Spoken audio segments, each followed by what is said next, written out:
Is this on? Hello? Hello? Michael? We're going to pause for a second. I don't think the microphones are working.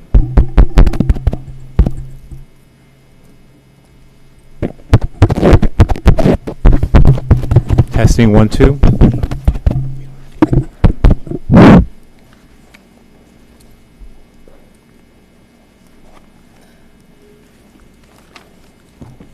Testing 1, 2, 1, 2.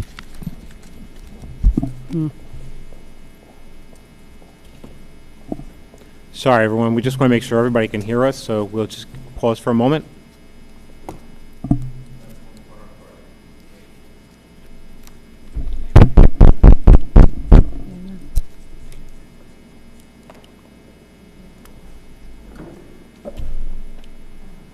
How does this? Sometimes it's as simple as someone pulled the plug. Check, that's all we do. Right, I was just looking to see if it was plugged in. No, not this one either.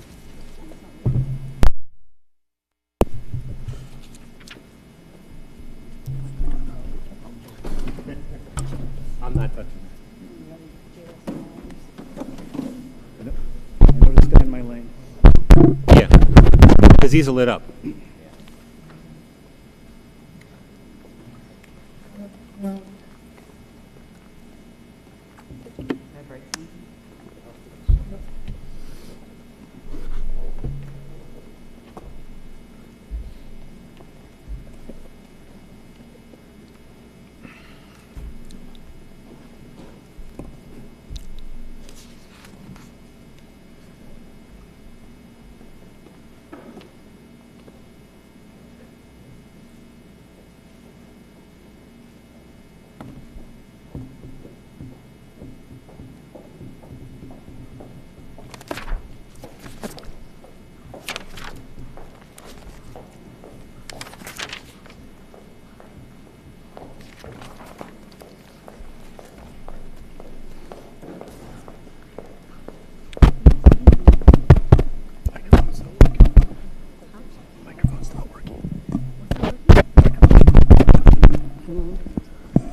Mulligan. This is different. Mulligan.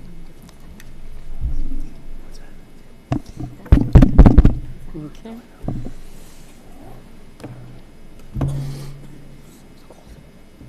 It's freezing out. Actually warmer than last week. Yeah. 0 degrees.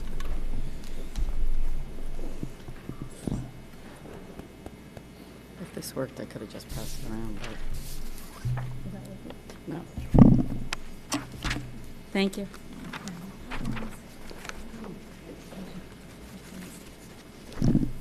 Yes, this.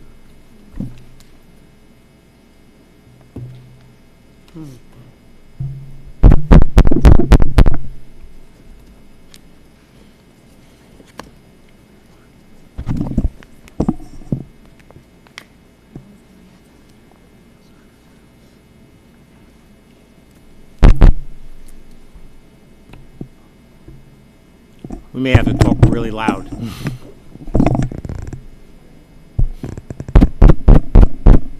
I'm more worried about whether or not people online can hear us. Yeah.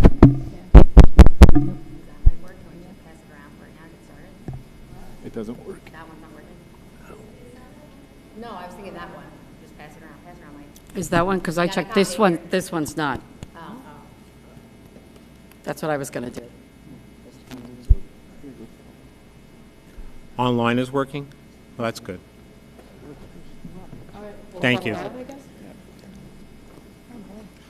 All right, if everyone is okay, while they try to resolve the internal room microphone speaker problem, I understand that we are being heard online and live, so I'd like to continue with the roll call, please. Absolutely. Or maybe we should start again. Okay. Mrs. Palomo. Here. Mrs. Ferraro. Here. Mrs. Gandhi. Here. Mr. Hyatt. Here. Mrs. Jankowski. Here. Mr. Lolansky. Here. Dr. Miskowitz. Here. Mr. Cohen. Here. Thank you. I'd like to draw everyone's attention to our agenda for the evening. Sunshine Law, the meeting is being held pursuant to the Open Public Meetings Act. We have provided adequate notice to the Star Ledger and the Asbury Park Press. Statement on videotaping, these meetings are live, and that there is a public portion of all of our Board of Education meetings. So I remind everyone that they are being recorded. Public comments, there are 2 opportunities for public comments this evening, one toward the beginning of our meeting and then one toward the end of our meeting. And that this is school property, school grounds, so our policy is very strict on no smoking or vaping on school grounds. That includes both here in the building as well as on school grounds outside. Would you all please stand for the Pledge of Allegiance? I pledge allegiance to the flag of the United States of America, and to the republic for which it stands, one nation, under God, indivisible, with liberty and justice for all.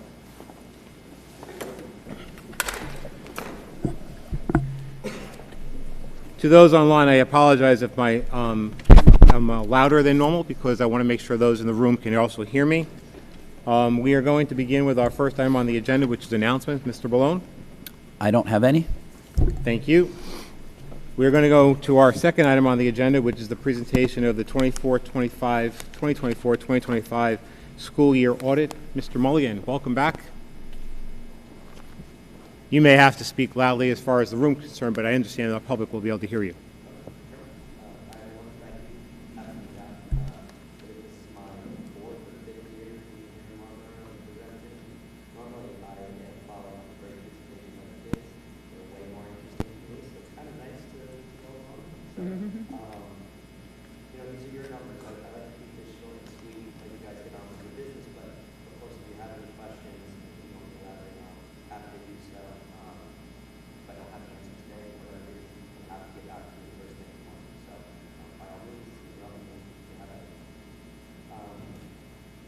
First things first, within our report, we have 3 things. Our independent auditors report, our report on internal control over financial reporting and compliance, and our report on compliance and internal control for our major programs, such as our federal and state monies. The things we'll care about most.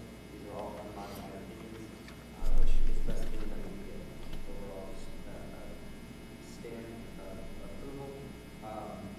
No material weaknesses, deficiencies in the report. Thank you for letting us know. Can we test this mic and see if the other handheld that you have? Can you test that and see if that one was working? Yeah, it's on. It's on. Is this one working on at home? For you? Hello? Were these working? Or What this? is working? What was working online before? Hello? The table mics are working. These are? There, come sit Okay, so you, here, Rob. Sit.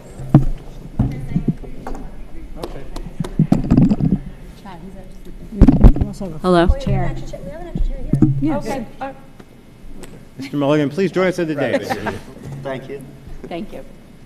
You just have to hit that, yeah, to turn it on. There you go. Oh, okay. Awesome. Welcome. Thank you. All right. Well, thank you. I'll just continue from there, if that's okay. So like I was saying, Microphone light is on. yep. Thank you. Overall, a great stamp of approval for the district. No internal control issues, no significant deficiencies, material weaknesses to report. So overall, great news. I always like to point to the first, in your case, pages 1 through 14. This is our letter of transmittal. This is a report from the district's point of view. If you're looking to get some information about the district, just from your own point of view, this is a good place to start. So again, these are your numbers, but this is also coming right from the business office. So I always point to there as a good place to start. One thing to note in the independent auditor's report, that's different from prior years. There's what's called an emphasis of matter paragraph. This is utilized when we have a change in accounting policy. This is something that is just governmental accounting, how we have to change. So for this year, we have this emphasis of matter due to a new GASB statement, which is a government auditing standard related to your accumulated absences. Essentially what you've historically seen is that the district will show a liability really just in their footnotes and in their governmental accounting standards of how much you owe for accumulated absences, so your sick and vacation time for your employees. Typically, in the past, that's just what you are going to have to pay based off contracts, based off of state law. These are capped amounts. However, with this new standard, we have to show it at the full amount that is earned. So even if you're never going to have to pay this money out, you have to show the full entire liability. Gee. Good. Anyway. Yeah, still nothing here, but. Anyway, this is a liability that we have to show within our financial statements. You're never actually going to have to pay this dollar amount in full. So, for instance, for you guys, in the past, this would have been in your notes as about $2.5 million. That's about what you would typically have to pay your employees once they retire, given your contracts and given state law. For this year in your financial statements, you'll see that number is about $20 million. That's just simply due to the number of employees that you have, the amount of time that they have accrued at this point. Even though you'll never actually have to pay that dollar amount, it is a significant change. It's going to look different if you compare the 2 years. So I just want to bring attention to that. Again, you are not going to have to pay $20 million to anybody. Your actual liability is probably around $2.5 million, and that's if everybody retired today at that dollar amount. So again, just want to bring that to your attention, just as that's a significant paragraph there. In terms of operations this year, district ended the year at about $13 million of fund balance. This is pretty consistent year over year. Last year we were at about $14.5 million. The decrease is really entirely within our maintenance reserve. We utilized funds this year in the budget to do some projects around the school. In general, our capital and maintenance reserves are sitting at about $3.5 million and $2 million. That is heavily restricted money that the district can utilize for different projects. For instance, we utilized capital reserve money this year for HVAC upgrades. So these are restricted, but if you have projects going on that you can utilize the money for, you would pull these out of the reserves. So that's what we did this year. Just utilize some of those maintenance reserve monies for projects that we're doing. And the last piece that I'll touch on, our food service fund. Overall, very healthy here. We have a little bit over $1 million in our food service fund. About $640,000 of that is your capital assets, your fridges, your stoves, etc. But overall, a very healthy dollar amount. You've seen that number tick down a little bit in recent years, just due to we had such an influx of federal and state monies due to COVID and some of the regulations then. So you've seen a natural decline basically statewide in these figures, but you guys are very healthy, $1 million. So overall, like I said, district is in great shape. I do want to thank Superintendent Ballone, Chris, and the entire finance office. Audits are difficult. We're coming in sometimes asking for things that you guys have done a year ago. So, we're interrupting your day-to-day, and we appreciate all of your help throughout the process. Overall, successful year. Thank you all again for having us, and if there's any questions, happy to answer. Thank you. Thank you, Mr. Mulligan. Just as a note, we did not have a copy of the. Yes, I have forwarded copies for everybody if you in want our them. packet, so we would need that. So you Oh, can please okay. that'd be great. Yeah, I'll Okay. get them to you. And then let me first defer to the members of the board and see if anyone has any questions or comments that they'd like to ask. Seeing none, I just have, I think, two questions. One on the outstanding liabilities associated with sick leave and vacation time. Yep. I understood the $2.5 million versus the $20 million. The $20 million is a future value cost, not necessarily current value cost. Mm-hmm. Well, so the $20 million is. I hate to say it's a made-up number, but it's essentially within the state. You're capped at $15,000, right? So, in the past, if I had worked for the district for 30 years, my liability could be significantly higher than $15,000, but we would show it at $15,000 because that's all you're ever going to have to pay me if I retired today.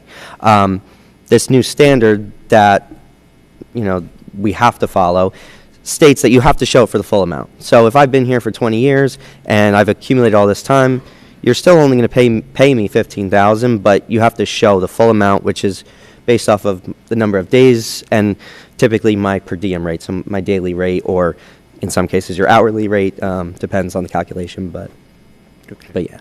Thank you for that Yeah. clarification. And then just on the on the food service fund, Yep. I understood the $1 million, and then you said there's a portion of that is the $640,000 in capital asset. Yeah. Is that the capital asset value, or is that the capital asset depreciated value, or is that actually cash in an account to replace the capital assets? That's just the value of the Value. capital assets. So Not depreciated, but. it is depreciated at this point, yes, yep. So that's the net value of your capital assets at that point. That's basically just to say 60% is related to that, 40% is more or less unassigned. You could tip, that's more of the cash that's sitting there that you could utilize. Okay, thank you. Yeah. Mr. Lalansky. Thank you. So when you do the audit, are you also checking, it's on, The microphones aren't working for the room. They are working for the folks online, so we just have to talk louder so you can hear us. If we're not, we apologize, but I'll try to make sure we do speak up. Mr. I'll Lonsky. try to turn this way too. So when you do the audit, are you checking also best practices and procedures or just numbers? So we're not giving an opinion on internal controls, but obviously within our testing, we're looking at some different compliance items that the state requires. So there are practices, best practices that we're looking at within our audit, but we don't give an opinion on internal controls. Well, if you saw something that wasn't a best practice, would you say something? Or Yeah. The question was for those in the room, if you saw something that wasn't a best practice, would there be a comment about it? Yeah, so, there are varying levels of comment per se. There are things that if you have a very significant deficiency or material weakness, that's something that goes in the report as being an item that, is material and has to be reported. There's also, minor things that you'll see at basically every district that, we can report back on at a lesser level. So, it just kind of depends on materiality, essentially, is what I would say. But as an example, like a lot of districts, they're outstanding checks. If they're not clearing them after, a year, let's say, that's an item that you're not going to see in the report, but we would report something like that and say, hey, best practice, you should cancel these after, 3 months, 6 months, whatever it may be. But yeah, so there are things like that maybe don't reach the level of the report comment, but. No, nothing to report. No significant deficiencies, material weaknesses. Nothing to report. So, Any other questions? Seeing none, Mr. Mulligan, thank you very much. Thank It was you. Good to get your report again, and thank you for the work you do. thank you.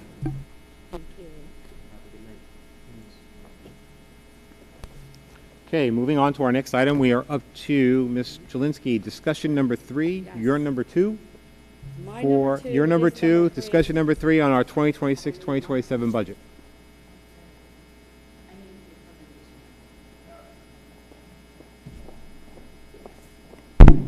Oh, we got mics. Oh.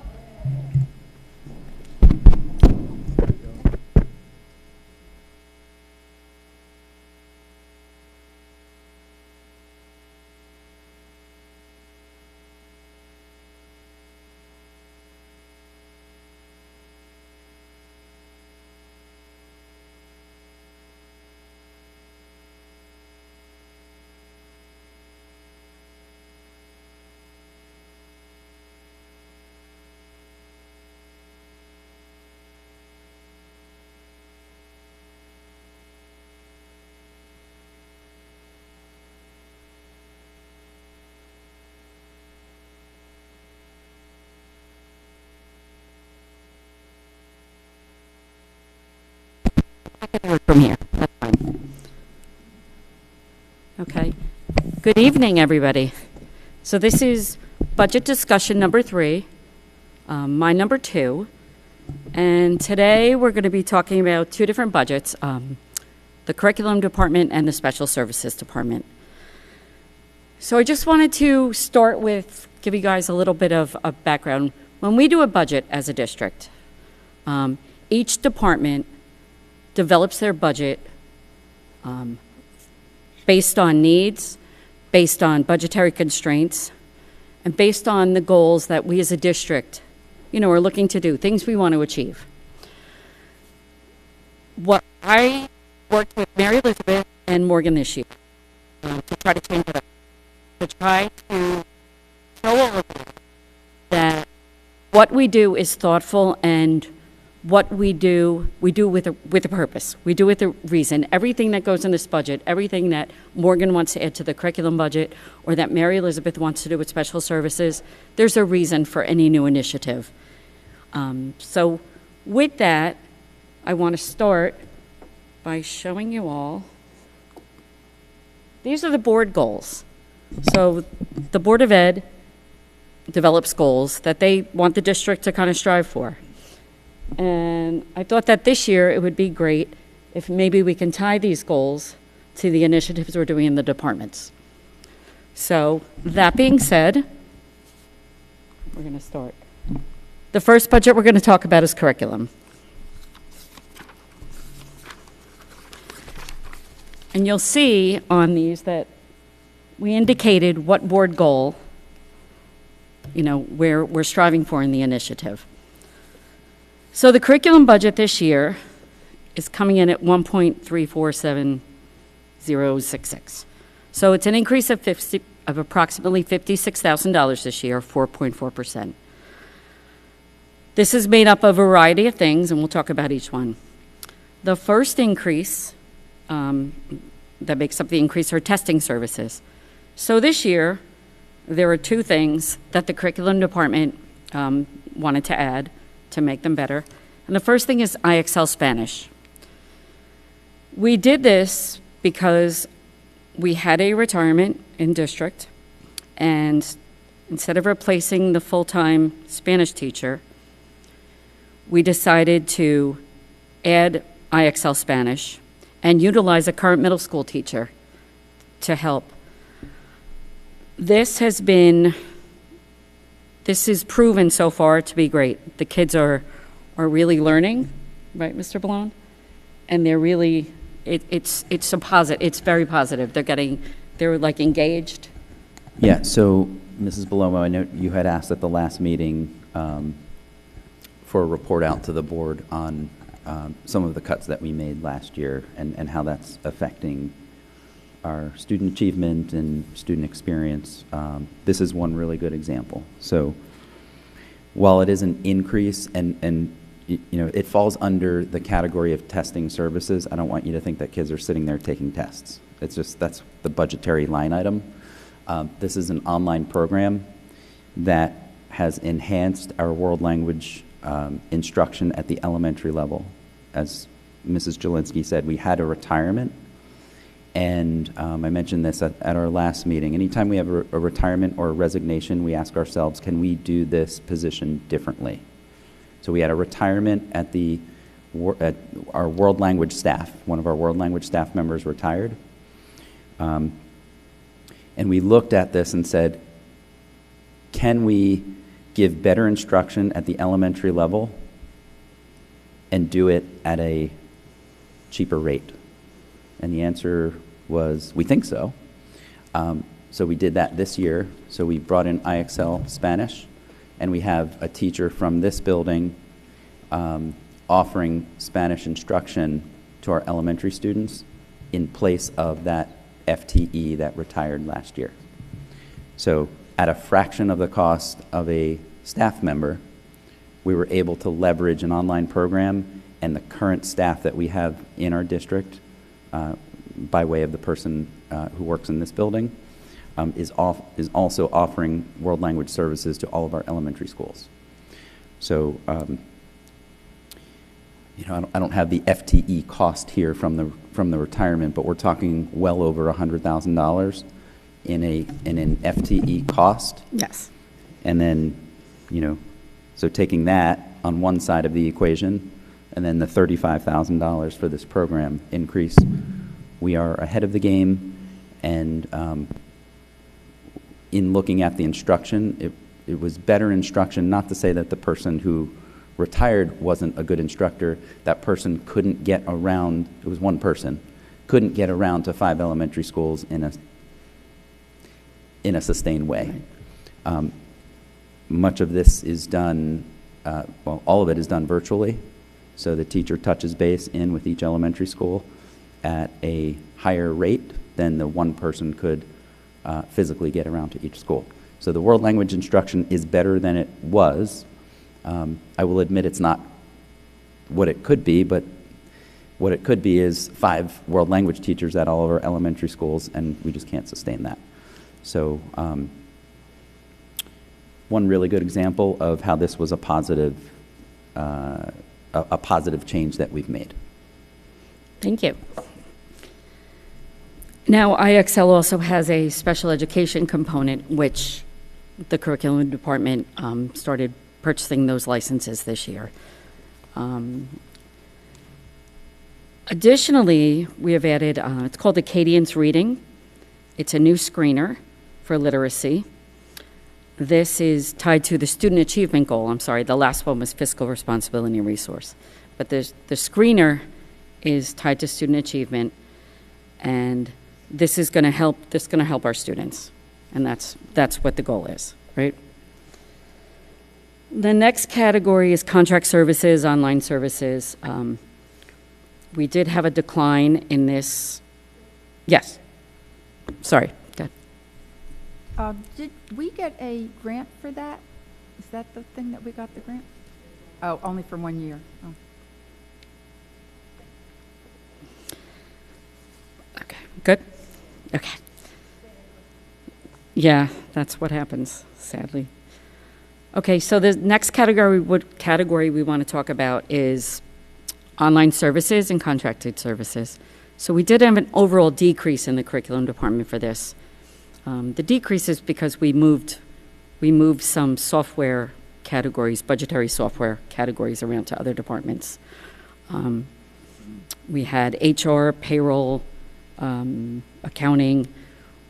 As we have a program called Genesis, and as we've grown our use of Genesis, everything was kind of situated in the curriculum department. It shouldn't have been there. So we've, what? Oh, yeah. So busy talking, sorry. So we had a decrease there, but offsetting that is the addition this year of a curriculum management platform called Atlas. I know that Mrs. Gross has spoken to some of you in the curriculum committee, right, Morgan, regarding this program, but this is going to help. This is going to help Marlboro. This is going to help the teachers. This is going to help the department. This is going to help parents. The board goals that we're focusing on here, stakeholder engagement and communication, because it's a searchable database that parents can go in and search for things. Policy development, this is going to foster transparency with the district. Student achievement, it's just a really great platform that we really believe in, and we thought it was important to bring this year. Yeah, and I'll just add, so this will also standardize what all of our curriculum guides look like. I know we've taken feedback from the community in the past and from the board that, you know, one subject looks a certain way, then another subject looks a different way. Mrs. Jelinski also said it will be searchable. So we'll be able to, I think our families will be able to view our curriculum documents in a consistent, transparent way, searchable way, so they can find whatever they need to be looking for. The other piece, and then I'll come to you, Mrs. Jankowski, is we spend a considerable amount of money formatting our current curriculum documents, which costs a lot of money. All of the formatting will be done, all of the standards will be uploaded in, doesn't mean we can't look at them and make them look like the way we want to, but a lot of that work, the formatting and the standards and bolding and making sure things line up will be eliminated out of our curriculum writing budget in the future. So I'm very familiar with the Atlas system. Not an expert, but just very familiar with it. So you're saying that the Atlas system will not only just be available to teachers, but to parents. So Yes. I know that one of the things that's really great about it, it also shows pacing. So if a parent wanted to know like what writing they're doing in December, they can just open up Atlas and see where the pacing is, where they should be. have conversations with a teacher, but it also gives the availability that you can see all of the resources tied to lessons, including books that are like mentor texts, read alouds, worksheets, projects they're supposed to be doing, and parents will have access to all of it. Okay, that's great. Yes. Will we be able to have a presentation on that once everything, at one point so that everybody could see it? So you can get oriented? Yeah. Yes, Mhm. certainly. This way, I'd like the parents to be able to become aware, because not everybody's here, not everybody watches it on, on video, but how are we going to get that out to the parents? How is that going to be, so that they, That was actually my question too, so maybe we can build that into the presentation. okay. How are you going to communicate that? How do you get trained parents? How can they use it so that we can see it and we can ensure that they are aware of it? Yeah. I think it's also important that we sort of figure out, or we communicate to them how they can get value out of it Right, exactly. for what they're doing. Absolutely, and I think, the parents, the parents in this district, these are the things they want. These are the things everybody wants. Everyone wants to be able to see what their children are learning, and this will assist with that. So we feel that this is like a really great ad for the district. Okay. The next category is curriculum writing. There was an increase in curriculum writing for this budget coming up, $34,000. We're tying this to student achievement. We have to update guides. Curriculum guides have to be upgraded or written. I guess it's a 5-year cycle, and it's time to do more. The curriculum writing is cyclical. Some years there could be more, some years there could be less. Next year we have to do more. But as Mrs. Gross had told me, and I went to actually an Atlas presentation at Texpo with Mrs. Gross this year, so that I understood it a little more about what we're doing. And curriculum writing, once we have Atlas up and running and going, curriculum writing will also be streamlined, which is a savings for the district because there'll be less formatting and less, so it seems like a win-win. The next category are textbooks. There's going to be an increase of $13,000 for textbooks. The textbooks we'll be purchasing next year are kindergarten, an upgrade in SIPs. It's a phonics program. We're going to be purchasing a new series, and we're going to be able to split this over 3 years. So instead of having to pay it all at once, the publisher works with us, and we can split it over 3 years to help the cost with the district. Let's see. Okay, so this is just an overall snapshot of the curriculum department. Again, the budget is $1.3 million, and this breaks down, as you can see, textbooks in general are 25% of the district's budget. We have to replace textbooks every so many years. We've been very lucky that the publishers have worked with us in spreading out the costs. So we could be on year 2 in science and year 3 in math, and always kind of spreading out our costs. So that's been helpful to us.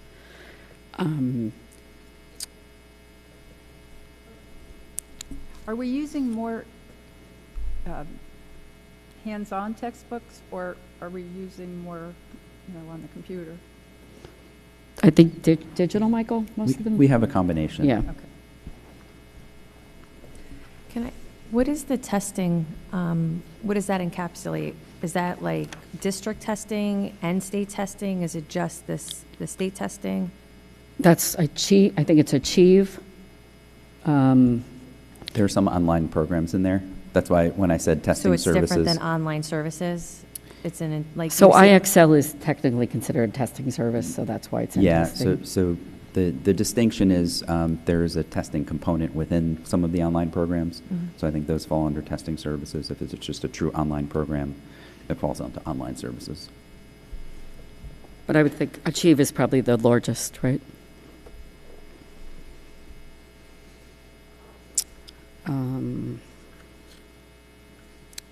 Okay, and anybody have any other questions with curriculum? Yeah, I held all my questions Yeah. until the end of the presentation. So going back to world languages, it is.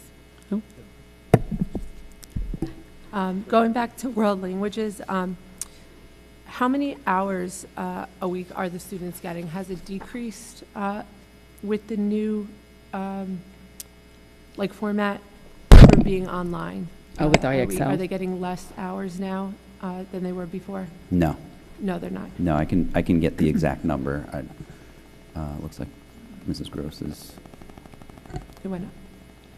And has there been any data on how the students are doing, especially in grades K through 1, where virtual learning may be more of an issue for the students? Do you have any data on how they're performing in Spanish? You're collecting them.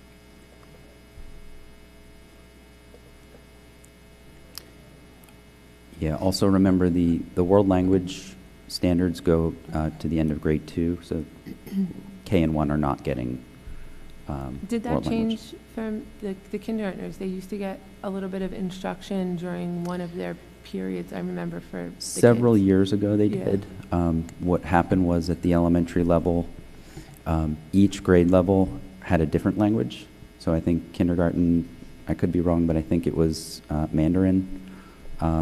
And then there was French, maybe first or second grade, then Spanish. They were getting a variety of different languages. The issue with that was they were not being instructed by world language endorsed instructors. So it was, a kindergarten teacher was teaching Mandarin, a first grade teacher was teaching French, right? And they're not world language endorsed. And the state came in and said, that used to be allowed, it's no longer allowed. That was several years ago. So we had to modify our program.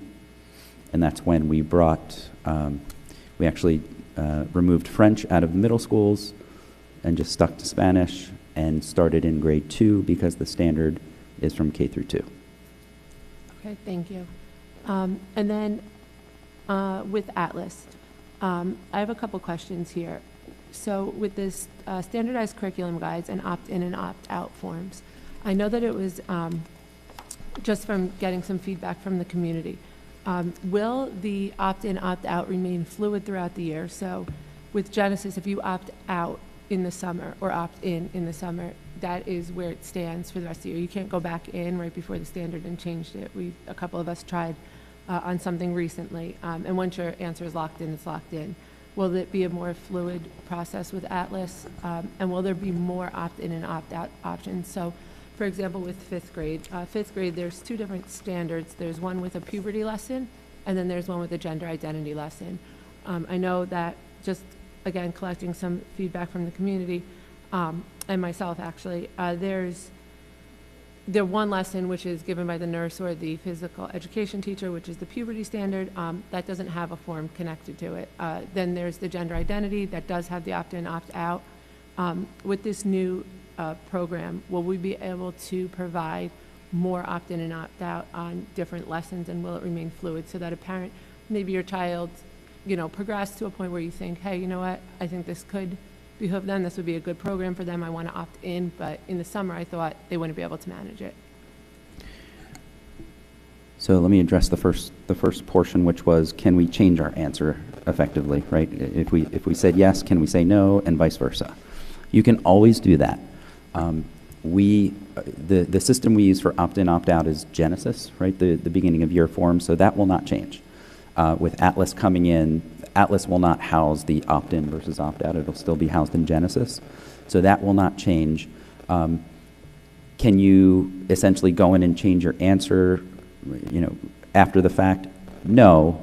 That's the short answer, but the answer is always yes, because you can call the school, and then the school can have it changed for you. We just can't, imagine this. We have 100 kids who opted in, but now they opt out, and we don't know that they opted out, and then we get caught.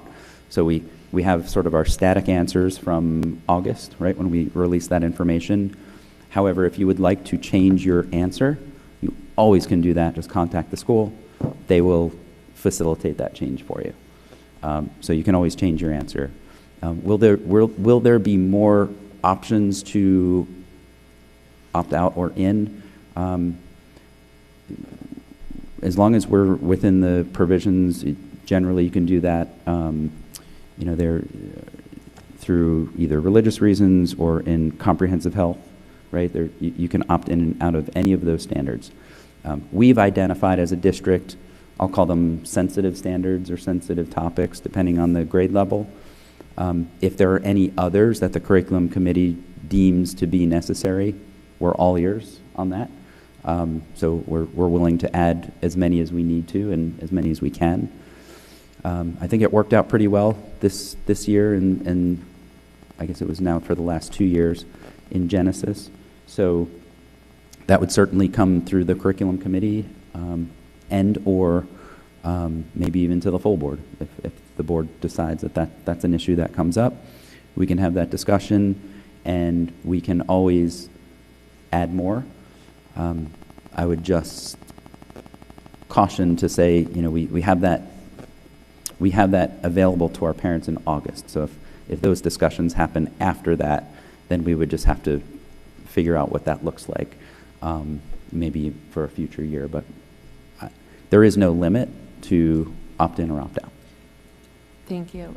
So just to kind of understand what necessitates Atlas, will I, as a parent, if I'm putting on a parent hat, will I be able to look at Atlas, explore the curriculum, and then when am I getting access to Atlas as opposed to Genesis? So will I be able to view the curriculum and the things that we just spoke about at the same time I can make my decision on Genesis? So if our form is living on Genesis, what is Atlas? Where is it running in parallel? Where are we getting, when are we going to be able to be? Yeah, so you can think of Atlas as right now the section of our website where our curriculum guides are housed, where you click on the curriculum tab and then you click on curriculum guides, and it has a list of all of those PDFs.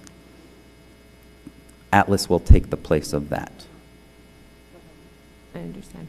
Thank you. And then lastly, in the testing budget, I know this year we did a lot of field testing, testing that didn't yield results, but instead data. Do we pay for that? What is those? I know we accepted a grant for some of that in literacy, but where does field testing play, and how much money are we spending on field testing? What are we using that data for? Are we getting that data? Is the state getting that data? Can you just explain a little bit more about field testing and where it falls into the budget? Field testing was a shock to all of us. We were not happy about it, and it was shocking that we found out very late in the game that we had to field test in the fall. Did it cost us any money per se? No. We did not get any data from it. From what I understand, the state received data and did not release it to us. So will we have it next year? I don't know. I hope not. But we'll see. Can never, I'm not quite sure, what the state will or will not decide. But it was disruptive. While it was disruptive, it went pretty well, I will say. It went shockingly well. I was surprised that we didn't have more issues with it. Mrs. Gross did a great job in making sure all of our buildings had what they needed. There's a lot of work on the back end that needs to be done.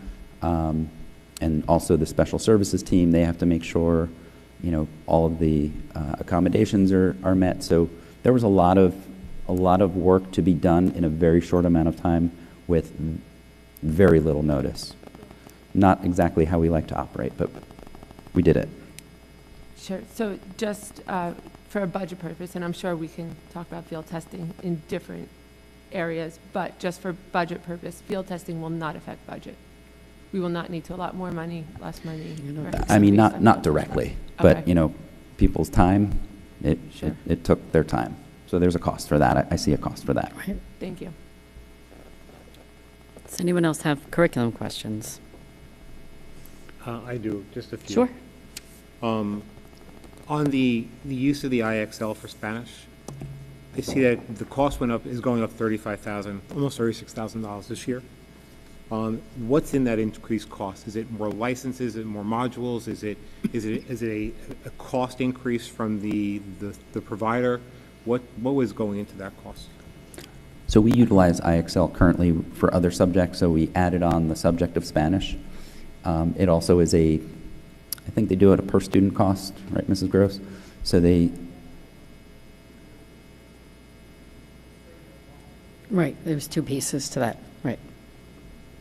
So you're saying the testing services includes both the addition of the IXL Spanish and the addition of the literacy Correct, that's what screening? caused the increase, Okay. both pieces. Do you know what the breakdown is?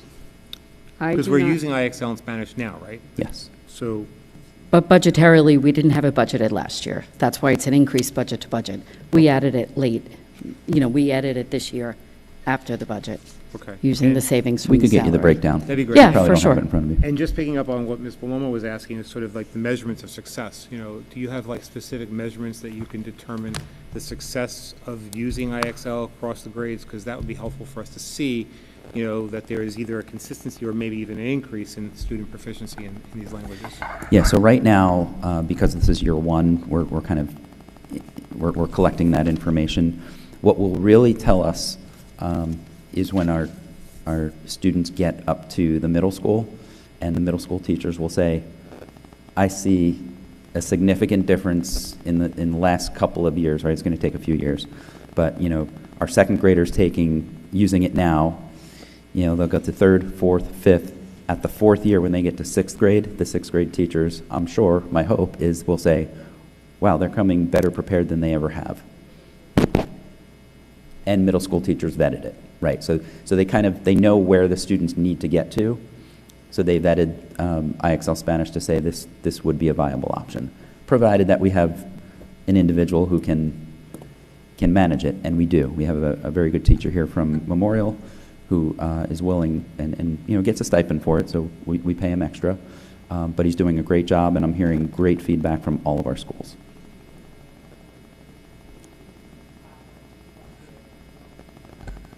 So Mrs. Gross just said, just for those who couldn't hear, he's using the platform. The platform has data analytics, and he's using that data that he gets back from the students to inform his instruction in the future.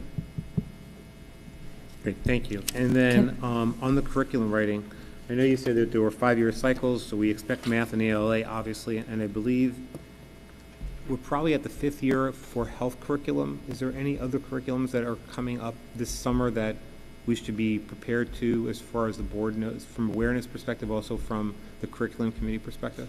Music, you said, Morgan? Music, art, PE. Yep.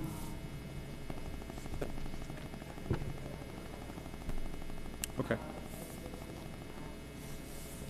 Media literacy, ed tech. That will all come through the curriculum committee, and there will be reports out as well. Thank you. And then just my last question, which I think is just a quick question, is on the increase in textbooks for the kindergarten, the SPI, the SIPs, SIPPS. Yep. I noticed that you said it hasn't been upgraded since 2013. Is that because there hasn't been an upgrade since 2013 and we're just catching up? Or is that because they have not had any upgrades since 2013 and now they have issued an upgrade and we have to buy the new releases? Yeah, There's a new upgrade available. Okay. And phonics instruction, as we know, is an essential piece in teaching how to read. Okay. Thank you. I actually had a question from phonics instruction, the Acadience screener. So my question is it screening just for foundational skills? Does it produce any at-risk reports?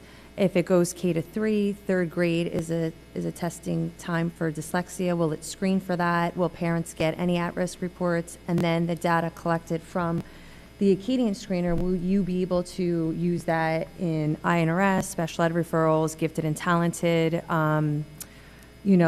diagnostic, So what we're paying for, how broad is that going that we can utilize that? And just my last question for that, like SIPs, does the Acadience screener then produce something for teachers to utilize in regards to whether it's lesson planning, intervention planning, enrichment planning from that. Okay.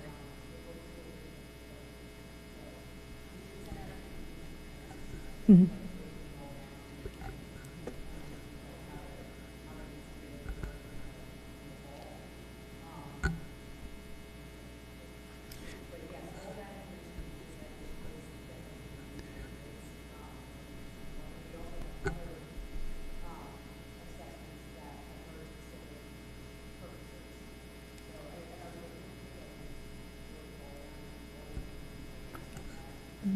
So just for our audience at home, I know you're saying, what is she saying?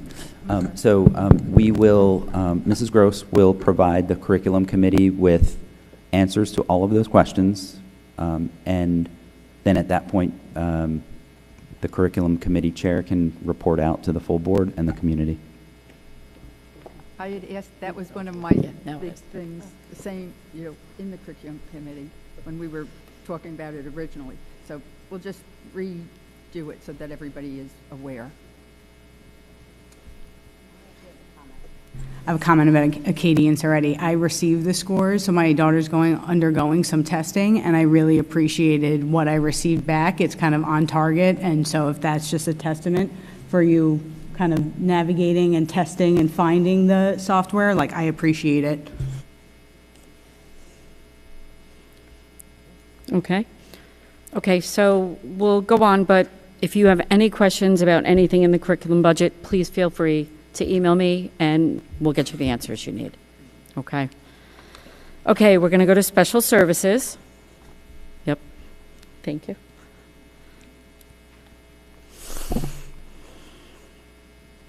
Okay. Okay, I just wanted to start off with a slide just kind of to let you know the state of the special ed department and where our numbers are. We have, our enrollment actually has decreased 100 kids since this time last year. Special ed has gone down 8, but it's the same percentage. So we thought that was actually very interesting. But there are 58 pending student referrals right now. So that number is probably going to go up. But we just wanted to show this, as a starting basis for all of you. Okay, the special ed department budget this year is $2.2 million, $2,179,945. This represents a decrease of $145,000 or 6% from the 25-26 budget. I just want to be very clear.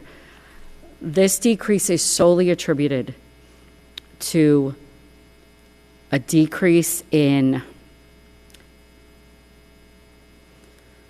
there's a few things, not solely. So we brought back a staff member this year for occupational therapy. We were contracting it out, and we were able to bring it in-house. We're getting more for our money, and that was, the special ed budget goes down, salary budget goes up, but it's equal, and we're getting so much more than we were before. So that's a win. That shows fiscal responsibility and resource allocation to us. Mrs. Jelinski, so I just want to make it clear for everyone, the board and the public. It's very important to note that even though the budget is decreasing, all programs and supports for all special ed students are remaining fully intact. Nothing is changing from that perspective. So don't say, well, if the special ed budget's going down, we must be cutting something. We are not doing that. In fact, we're expanding some of our programs, but we are not removing any services in any way, shape, or form from any child in the school district. Exactly. The decreases are attributed, the big ones are one-time expenses that we had last year. So we're in this current year. I keep saying last year because my brain's already in 26, 27. This year, the special ed department did a lot of staff training. Is it IMSE? They trained all of their staff. So there were PD and materials to go along with that. So that we did that this year, so we don't have to do that next year. And in this current year, we purchased new Chromebooks for all of the IAs in district to get them up to with everybody else. So those one-time costs, you know, saving the budget. But like Mr. Balone said, there was no decrease in services.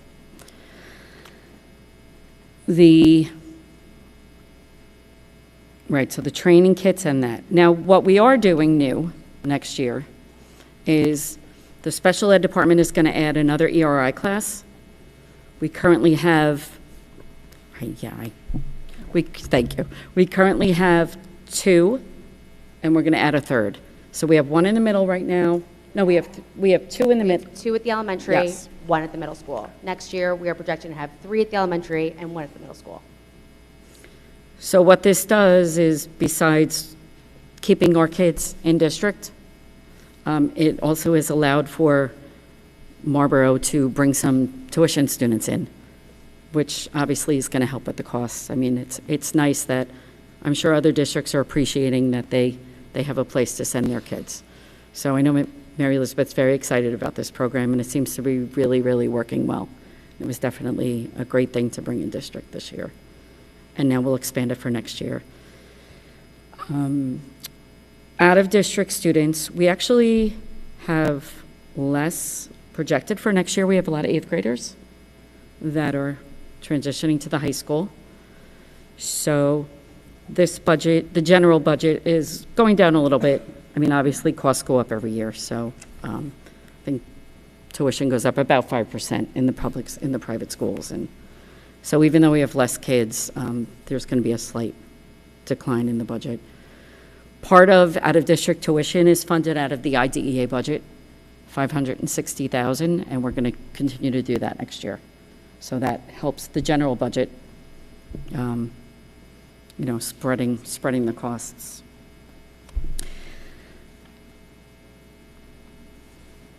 So the special ed budget in general, again, it's $2.2 million.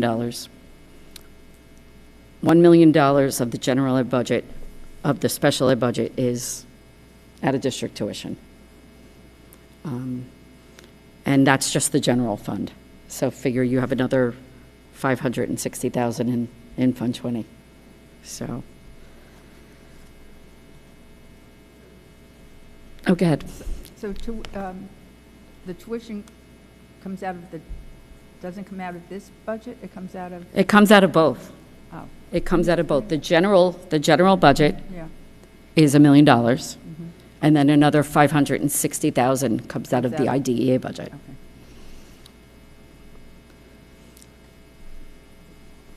The other big categories, online services, contract services, consultants, evaluations. These are all contract, textbooks. These are just supplemental that Mary Elizabeth would need for the rest of her programs. The textbook cost, which is vastly different than the curriculum cost of the general ed, is that specialized textbooks that are not available through the general education curriculum? Yes. Okay. So all of the general education curriculum that's utilized, that special education utilizes, comes from the general education budget, but when there's something that's like an outlier, something different that's specific to a child, specific to an IEP, specific to a program, that's where that will come out of. Okay.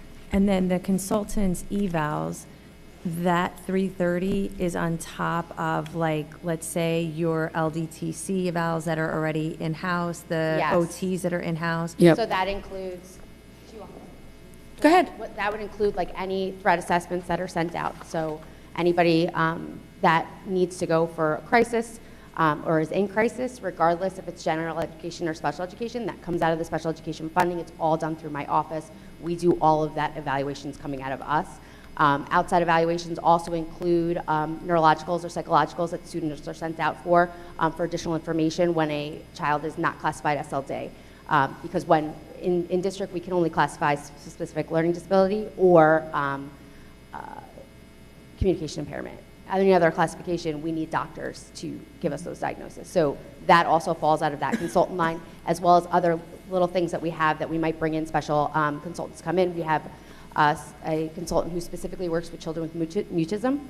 So it's just different things that we have specifically lined up for different cases within the district, but it encompasses way more than just like the LDTC educationals. Okay. Okay. Oh, you're welcome. Okay, so before we get to the next slide, does anyone have any other special education questions that we can?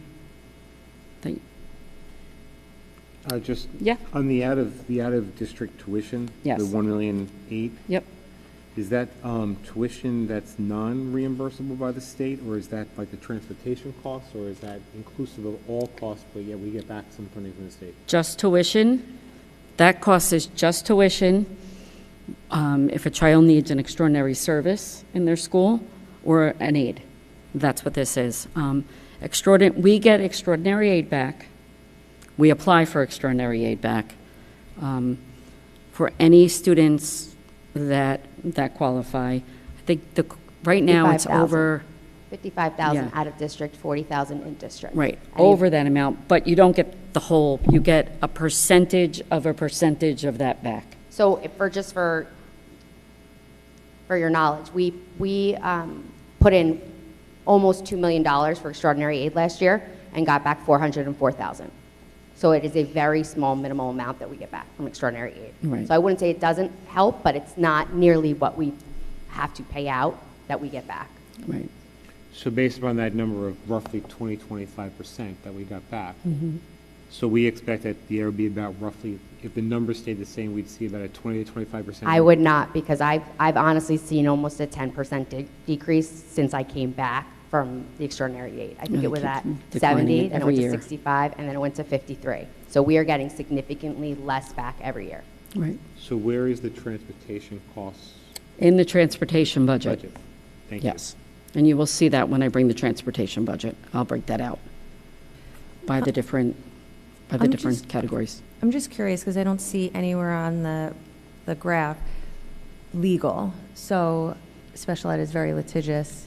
So if there was a legal matter, is it not budgeted for, and we have to come up with that money, like, as a case-by-case situation, or? It's budgeted under administrative legal.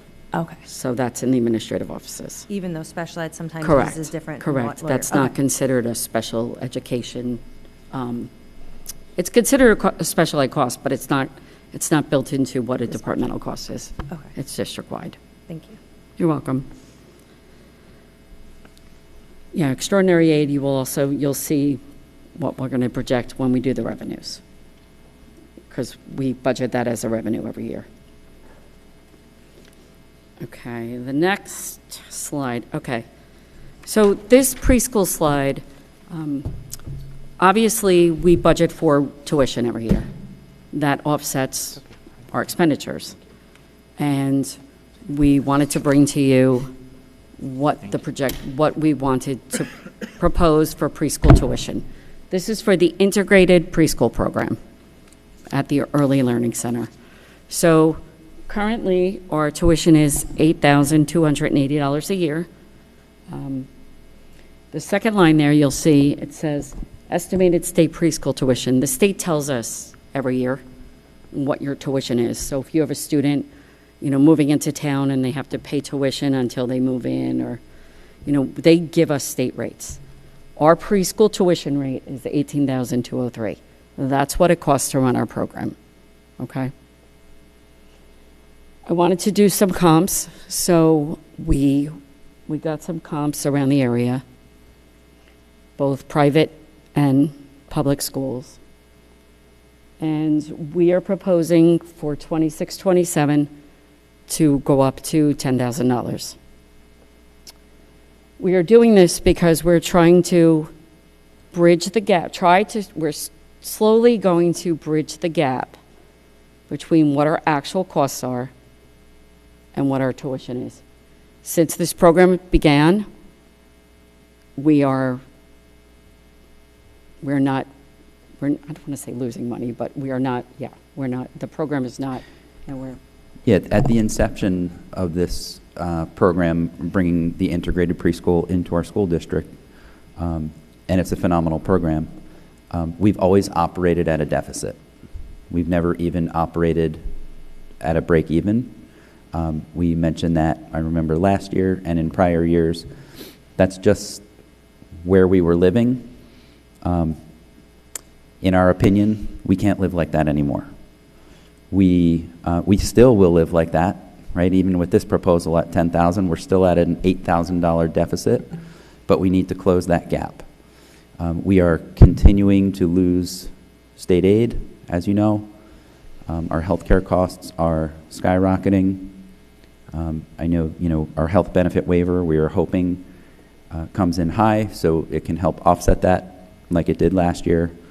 And we're hoping it does the same for this year in crafting this budget. But every little bit will help, and if we can just close that gap a little bit.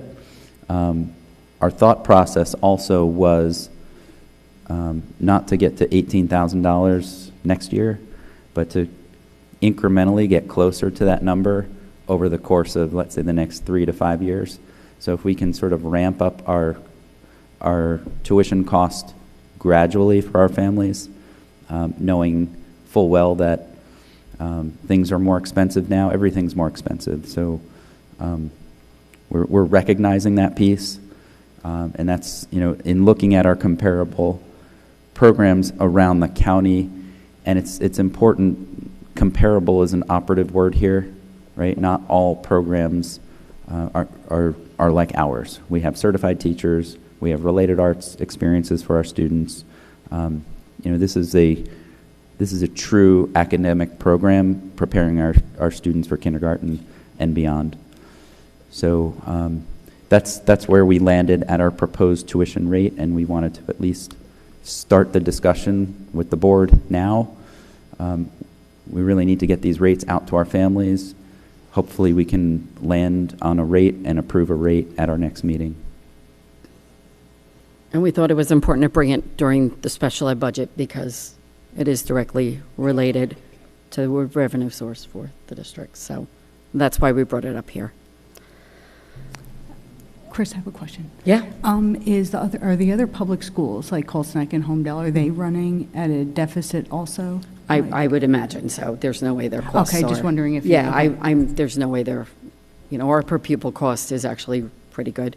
So I haven't looked at theirs, but I can't imagine that theirs could be that low. Yeah. How many families are utilizing the program? 30. Only 30 families? Yes.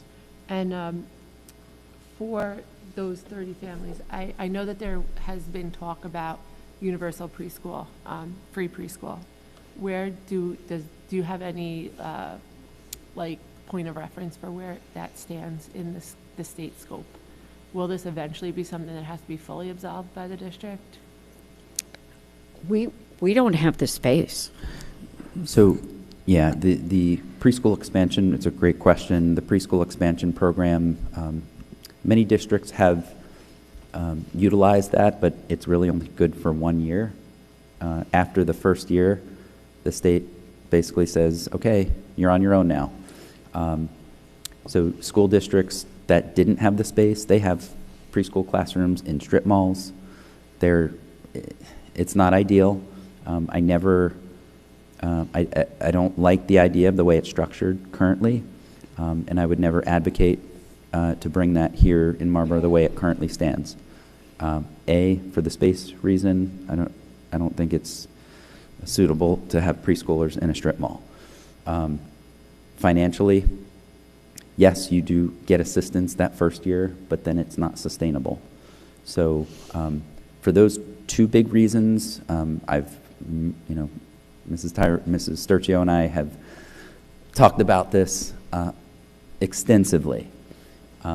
It's not sustainable, and it sounds great for the first year, but then you're kind of on your own.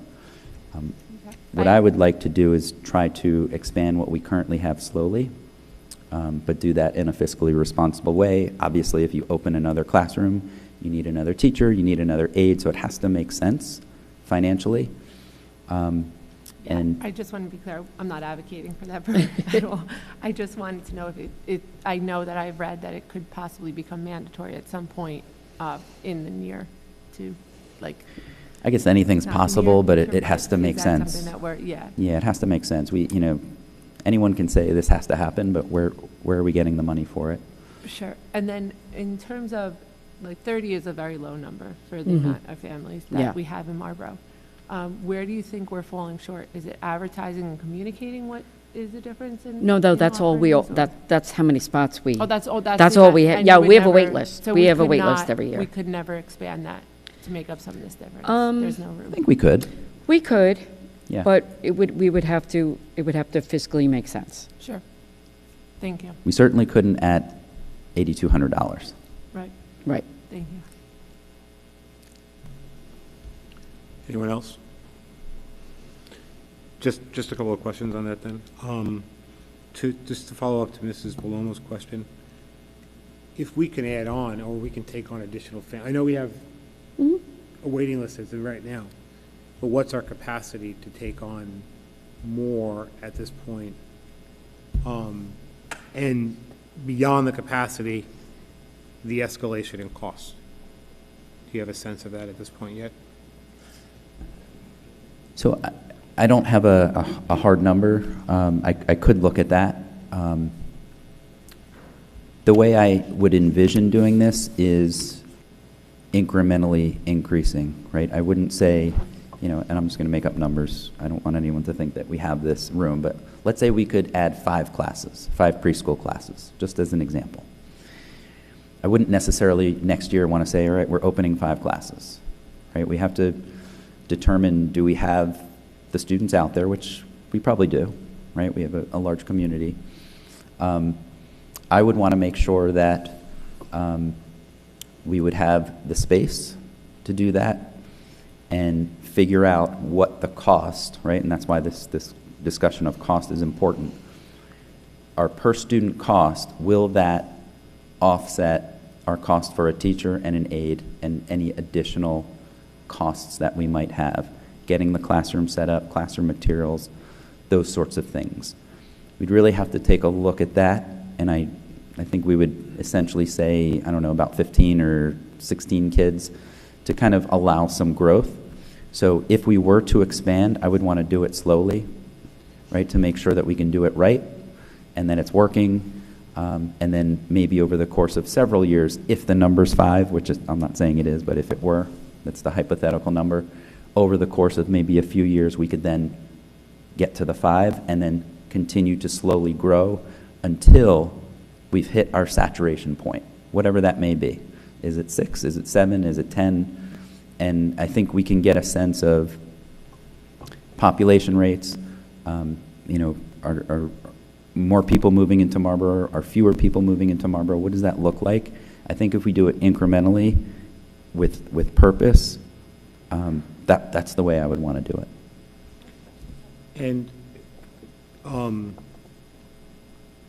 just for clarity purposes, Marlboro Pre-K preschool program is exclusive for Marlboro residents. We don't have anyone from outside of Marlboro who's in our program. Correct. Is that consistent also with the Coltnick schools and with the Homedale? So if you live in Marlboro, either you go to the Marlboro preschool program or you go to one of the private programs? Yes. Okay. I guess, I can't speak for all of the other districts out there, but there are some school districts who take tuition students. So I don't know if they would add. I don't think these do, but. I don't think these do, but maybe others would. They would take it for any grade. That's though, another so it's a discussion, right? different If discussion. that's a direction the board would like to take.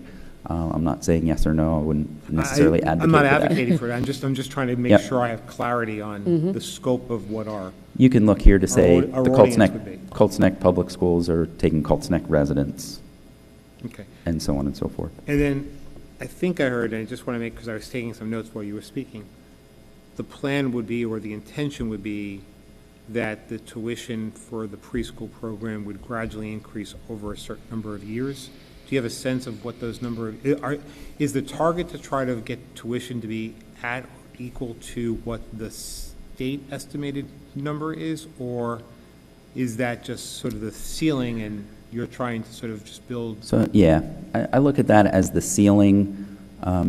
It's sort of, I think we would look at 2 different metrics. That would be one, and then the comparable programs, right? We don't want to, we don't want to cost us out of, you know, someone going to either a private preschool, right? At some point, if we were to charge $18,000 now, and at use St. Benedict as an example, at $9,400, I think we'd lose most of our students to St. Benedict because they're half the price. Right. So I would like to. You have to balance it. Yeah, you have to balance it. You know, I'd like to close the gap. I'm not sure we'll ever get to the 18,000 at this point, but I'd like to try to close the gap a little bit. Well, there's a couple of points to that. One is the potential impact it could have on the privates, because they may not have the capacity to take on these additional students if our tuition is much higher, right? And then the other impact is obviously Marlboro families and the affordability of that, because there are, there are rising costs across the board everywhere, and this could be a potential impact to Marlboro families as well. Actually, not potential; it will be an impact to Marlboro families as well. So that would be, that would obviously be a concern for the plan to roll this out. I appreciate you bringing it to the board now, so that it begins a conversation, but it definitely does have a down multi-year impact to people going forward. It does. I had a question. So currently we charge $82.80. Yes. The state estimated cost per student is $18,000. Do we have an estimated cost of what it actually costs Marlboro per student? That's from they calculate that based on our costs. Okay. So the state basically, when they calculate tuition, they look at everything, and then they allocate everything. Like they allocate administrative costs, they allocate everything, and so that's the only other. I mean, that's what they say the allocated cost is. So basically that $18,000 cost is for our district. It would be different for Cold Snack, it would be Yes, different for 100%. Homedale. Okay. Every district So has their own. increasing the class sizes technically won't really help with the deficit amount, because even if we end up having, 60 students, we'll still be at a deficit of roughly $8,000 per student, right? Correct? At the current cost. Correct, Yes. okay. So we're not going to be at 18,000, which is what we're currently paying, but just slowly kind of going up, but still being competitive with the other schools in the district. Right. That was our goal. Got it. Yep, makes When sense. we proposed, we wanted to look at everybody and say, okay, you obviously don't want to put it at a point where no one's going to come, but we feel confident in our program and what benefit Marlboro has. So. And then what are the timings for the school that we have in Marlboro for? The what? I'm The sorry. timing, what is the times for the schools? Like, is it from 8 a.m. to 3? The reason I'm asking is because I'm assuming. 9, Abbott starts at 9, and then I think it's 9 to 3? 9 to 3. So the timing is also comparable to Yellow Some of Duck them are less. Preschool? Or A you know what I lot of mean? them I was looking, 8:30 to 2, or I think Okay. every school's a little different. Okay, that's helpful. Thank you. I just have a couple questions, and I don't think they'll be answered now. It's something to possibly take offline Okay. and then deep dive into it. If we are having trouble where the rate is consistently increasing, is there any ways to deep dive into what is included in that 18,203 and possibly take some of the costs down? And then, hypothetically, I know we have related arts experiences, and I'm sure that ties to staff and resources, and just kind of look into what each one of that, what that looks like. So that's number one. And number two, this is a very outside of the box concept. I know, where I'm located in Marlboro, ELC is a hike, and I don't know if that's a deterrent to some. Would we ever consider bringing it at a school level, so dispersing preschool into our other elementary schools? I know some are space constrained, but I think there's definitely, just speaking as a parent, there's definitely a benefit of having your kid be in preschool where they're going to continue for the next 5 or 6 years. So is that something that you ever potentially could see, bring at least some of the schools into their home school for the preschools? Mr. Malone? Yeah, the first piece we can get you, I don't know if we can get you a breakdown of, I'm sure there's some formula. Yeah, let me see what I could do with that. I'm sure I can come up with how they get to that. But we could consider just about anything. Most of our schools are almost at capacity, especially as we brought kindergarten down.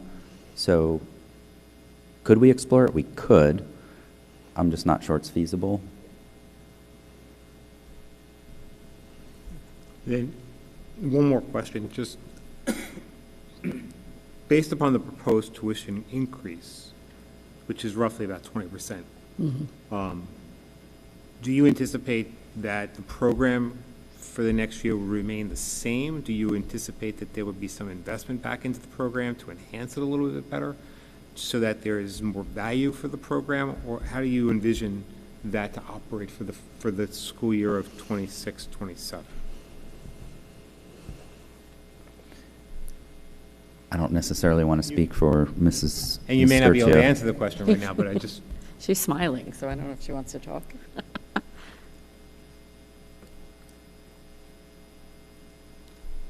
I mean, I know she's pretty proud of the program she has now, so.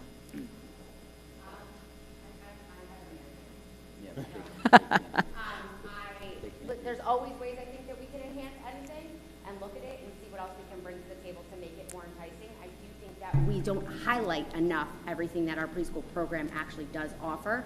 And I would never compare our preschool program to other preschool programs, that's not fair, but I think that we don't highlight enough what we actually have at our preschool program, and I think if we did that alone, I think we'd see a difference for next year, but there's always ways, and we actually spoke about this when we were talking about the preschool and like what it could look like if it ever did grow, and I love like experimenting with different things and like what we can bring in. There's so much that we can bring into early childhood that I think would benefit you know, the community and the students, but it's just a matter of fiscally being able to do it, but I've got a lot of ideas. Thank you.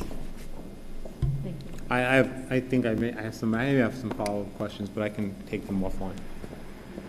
Thank you. Anyone else have questions on preschool? No? Okay, so that's all for today with the budget. Please email me any questions. If you want to make an appointment, come meet with me, go through line by line. I'm game. You know, anything you need. But you know, we tried to show you today that what we do is purposeful and what we do is tied to student achievement. What we do is tied to where we want to go as a district.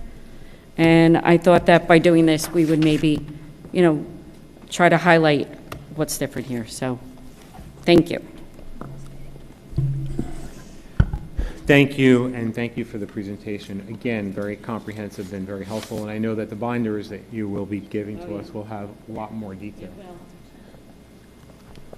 Next item on our agenda is public comments. Speakers.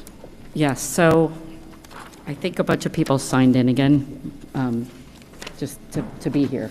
So, Okay. but so the first person on the list is... If you signed in to speak and if you signed on the list and you didn't intend to speak, just let us know. And if you signed up to speak, please just come up to the... Right, I think the first one, Roman, did you sign up?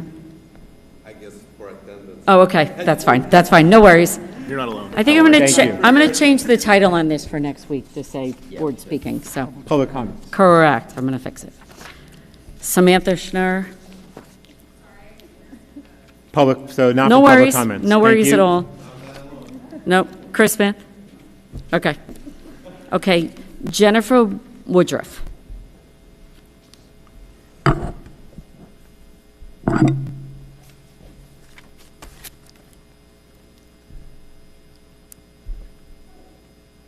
Wait, it's not on. We're going to see if we can get that turned on. Thank you, Ms. Woodruff. Just give us a minute.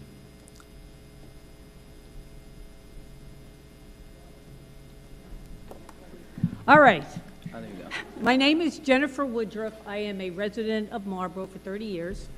My daughter graduated from Marlboro High School. I am a mother and a local business owner.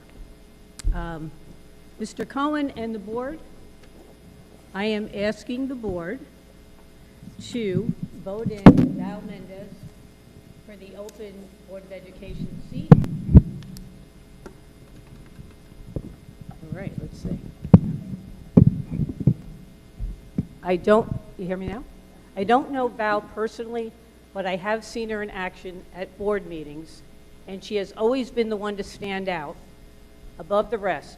She interjects positive ideas, opinions, and objections, always with good reason and solid backing. She provides well-thought-out feedback when questioned, listens intently to everyone who speaks, is obviously bright, and respectful to all. Val has made amazing strides with policy writing for the board, and just recently, she authored a solid resolution for the benefit of all board members to ensure meeting of the minds, a document that attorneys would be proud to call their own. Val deserves this seat on the board. The board knows they need her. The only reason she did not receive enough votes in the November election is because she was number 5 on the ballot. I truly believe that. So much of the voting public is not in tune with what goes on in school boards, and they just automatically vote 1, 2, 3. That said, Valerie obtained over 6,500 intentional votes, and that is a huge number. Please vote in favor of Valentina for this position, in no disrespect to the others that are selflessly applying to this often thankless position. There is no reason to consider a new candidate. At this time, you know that Val has what it takes, has proven to work well with the board. A new candidate will not be able to jump right in, no matter how qualified she or he may be. Or that candidate may decide down the road, this was too big of a commitment for me, and then want to discharge the position. This is for a single-year term, and the position will be up for election again in November. Why disrupt the apple cart for such a short term? Val knows what is in store for her and promises a seamless transition. Over 65 people from this town are counting on you. Let's do the right thing. Thank you.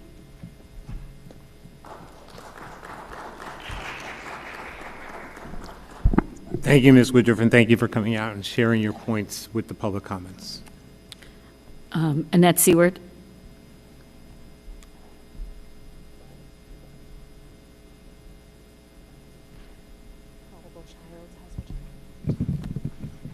Annette Seward, Marlboro. I am speaking tonight in support of Valentina Mendez to fill this Board of Education vacancy. Valentina applied for this seat through the proper process, knowing full well there may be other applicants, including individuals who have personal friendships or political alignment with sitting board members.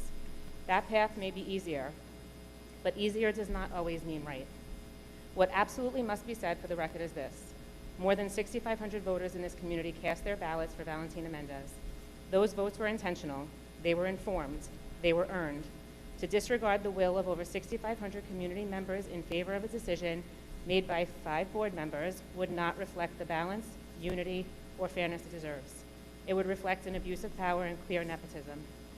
It is also important to note that Valentina is the only applicant who has run in 3 campaigns for this board. She has repeatedly put herself before the voters, accepted the outcome each time, and continued to serve this community with integrity and commitment. That matters. Experience matters. Accountability to voters matters. By contrast, the individual rumored to be favored for an appointment had 2 opportunities to willingly run for this seat and chose not to. The appointment process should not be used as a workaround for avoiding the electorate. The situation is unique. The candidate who won the most recent election chose not to accept the seat, creating this vacancy. In light of that, honoring the next most supported and qualified candidate is not only logical, it is fair. I also want to speak from direct firsthand experience. I served on this board alongside her as a running mate. I served on this board with Valentina and ran alongside her as a running mate. We speak nearly every day. We work through issues together, and I know she prepares, how she listens, and how seriously she takes this role. That matters because I truly know Valentina. What you see is exactly what you get. There's no hidden opinion, no performative politics, just consistent, honest service to this community. From my observation, Valentina has proven herself to be fair, respectful, and collaborative as a board member. She has demonstrated years of dedication, hard work, and service to this district. She knows the role, she understands the responsibility, she works well with others. Quite frankly, none of the rumored candidates come close to matching her qualifications, her experience, or her record of achievement, respectfully. This is a rare opportunity. The current majority on this board ran on promises of restoring order, balance, and unity. Tonight is the moment to live up to those words. Tonight is the chance to show this community that voter trust matters more than personal alliances. Allowing Val to serve on the remaining 10 months honors the voices of thousands of residents, preserves the integrity of the board, and demonstrates respect for the democratic process. I strongly urge this board to do the right thing and appoint Valentina Mendez. Thank you. Thank you, Ms. Seward, and thank you for your service on the board, and thank you for sharing your public comments. There's no more on the list. Is there anyone else who would like to come up and speak? Please come to the microphone. Just state your name and where you're from. Hello, Betsy Cross. I'm from Wall Township. I also want to put in my support for Val Mendez. I've been to one meeting and I was impressed. I've watched some board meetings online. She was a prior president. She was a prior vice president. She ran 3 times. And I'm not sure if anybody else has actually run before or just put their name in now, but I think it's really important. She's the one person that ran, had over 6,500 votes, and she should be sitting up there. There was a parent that submitted a letter today, which I think you all got. I see a shake of a head, a couple shakes of heads. And I just wanted to read it because she couldn't be here tonight. One other thing is that I'm big on is executive session minutes. So when you're in the back room tonight, make sure you're putting in columns, pros and cons, because I'm going to open those minutes. And everything should be listed of why you're, what the pros are for each person and what the cons are, because it's going to be in those executive minutes of why you chose them. So I'm going to put those in. The person is Brooke Patterson, and she wanted to make sure all the board members were on the email. She wanted to read the letter tonight, but she couldn't be here. She's watched prior meetings and seen, she heard that some 300 emails have gone unresponded, and she finds that to be concerning as an elected, for an elected candidate, and it tarnishes your trust with your constituents. She was writing you today because she cannot attend the meeting, but she understands there's an opening for the Board of Ed. Val Mendez is hands down the only person for the job. She was elected by the people and has the highest vote count as well. The people have spoken, approximately 6,000 of them. I would hope the good board would put their own personal feelings aside and understand the people have spoken, and this isn't about, you know, each of you individually, personally, about you. And she understood that you'd canceled the meeting, you've ignored some emails and conversations on the record, and expressed fear by your peers. So it questions some of the individual's morals, values, or ability to see outside of your own ego on a professional position like this. You owe the public transparency, and I guess we'll see it in the executive minutes, and professionalism, ethics, accountability, and who they elected for in the Marlboro Board of Education, and that's Val Mendez. It's with her gratitude, Brooke Patterson. So again, Val Mendez should have this seat tonight and shouldn't really be going to anybody else. Thank you so much. Thank you, and thank you for sharing Ms. Patterson's email with the public. I appreciate that.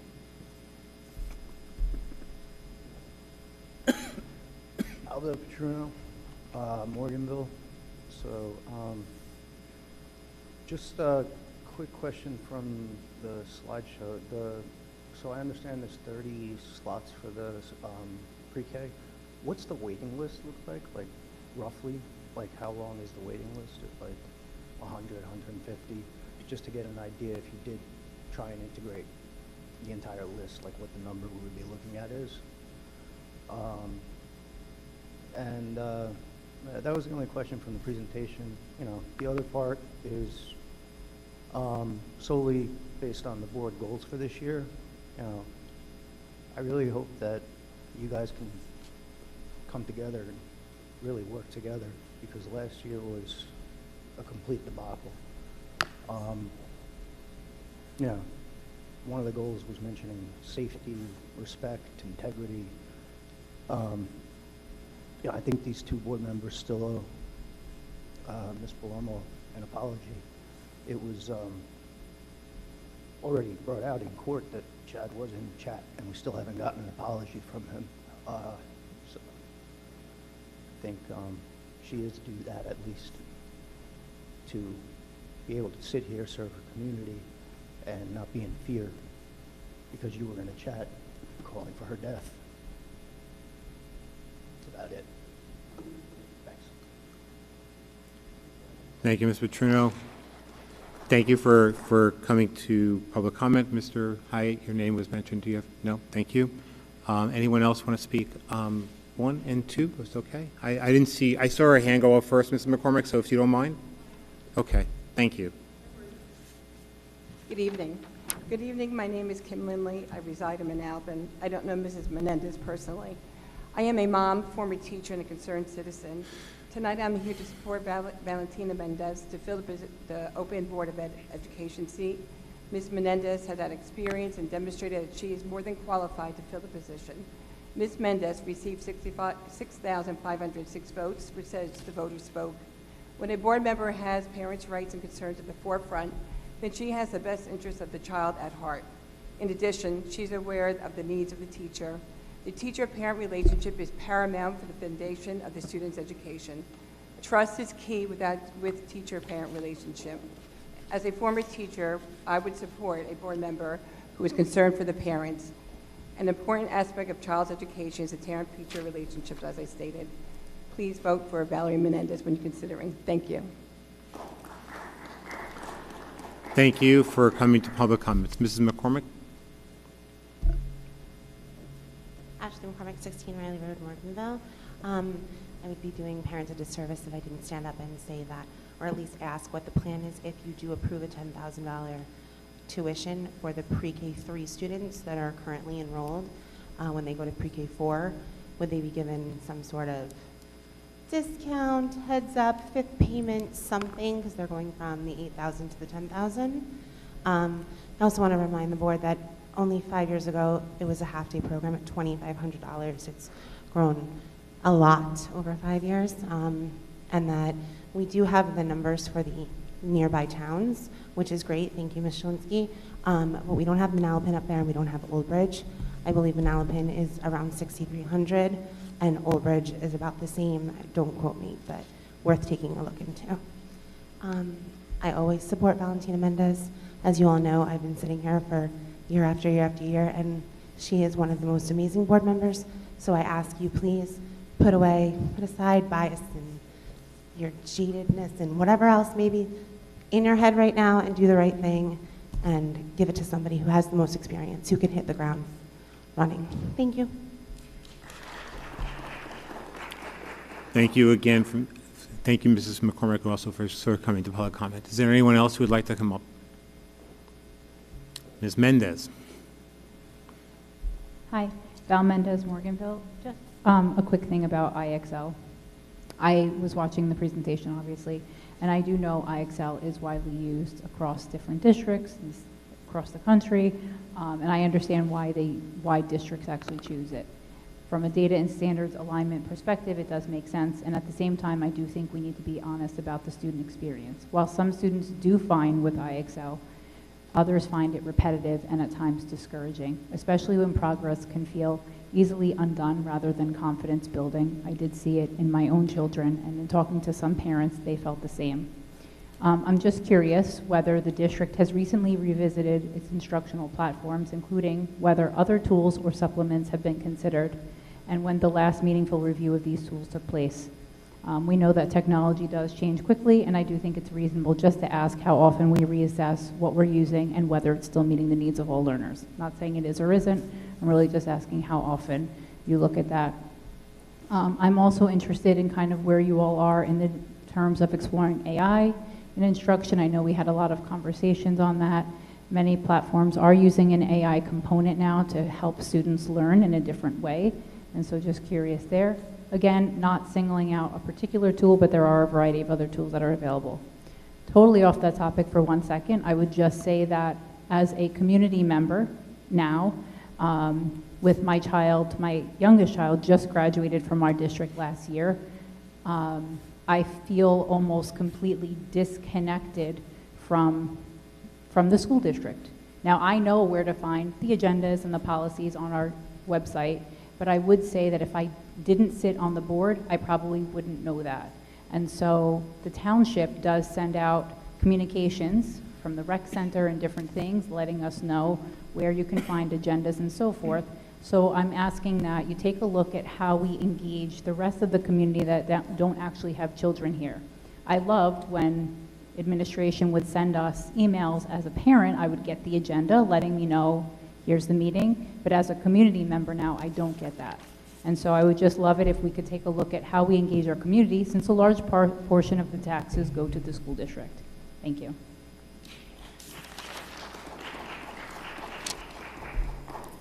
Thank you, Ms. Mendez. I appreciate you also coming out for the public comments. Is there anyone else who would like to speak today?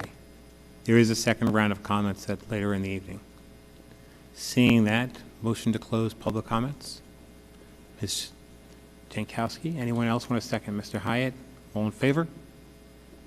Anyone opposed? Thank you. Public comment is closed. Mr. Ballone, I did take note of two questions that obviously you may want to either answer or come back to. One was Mr.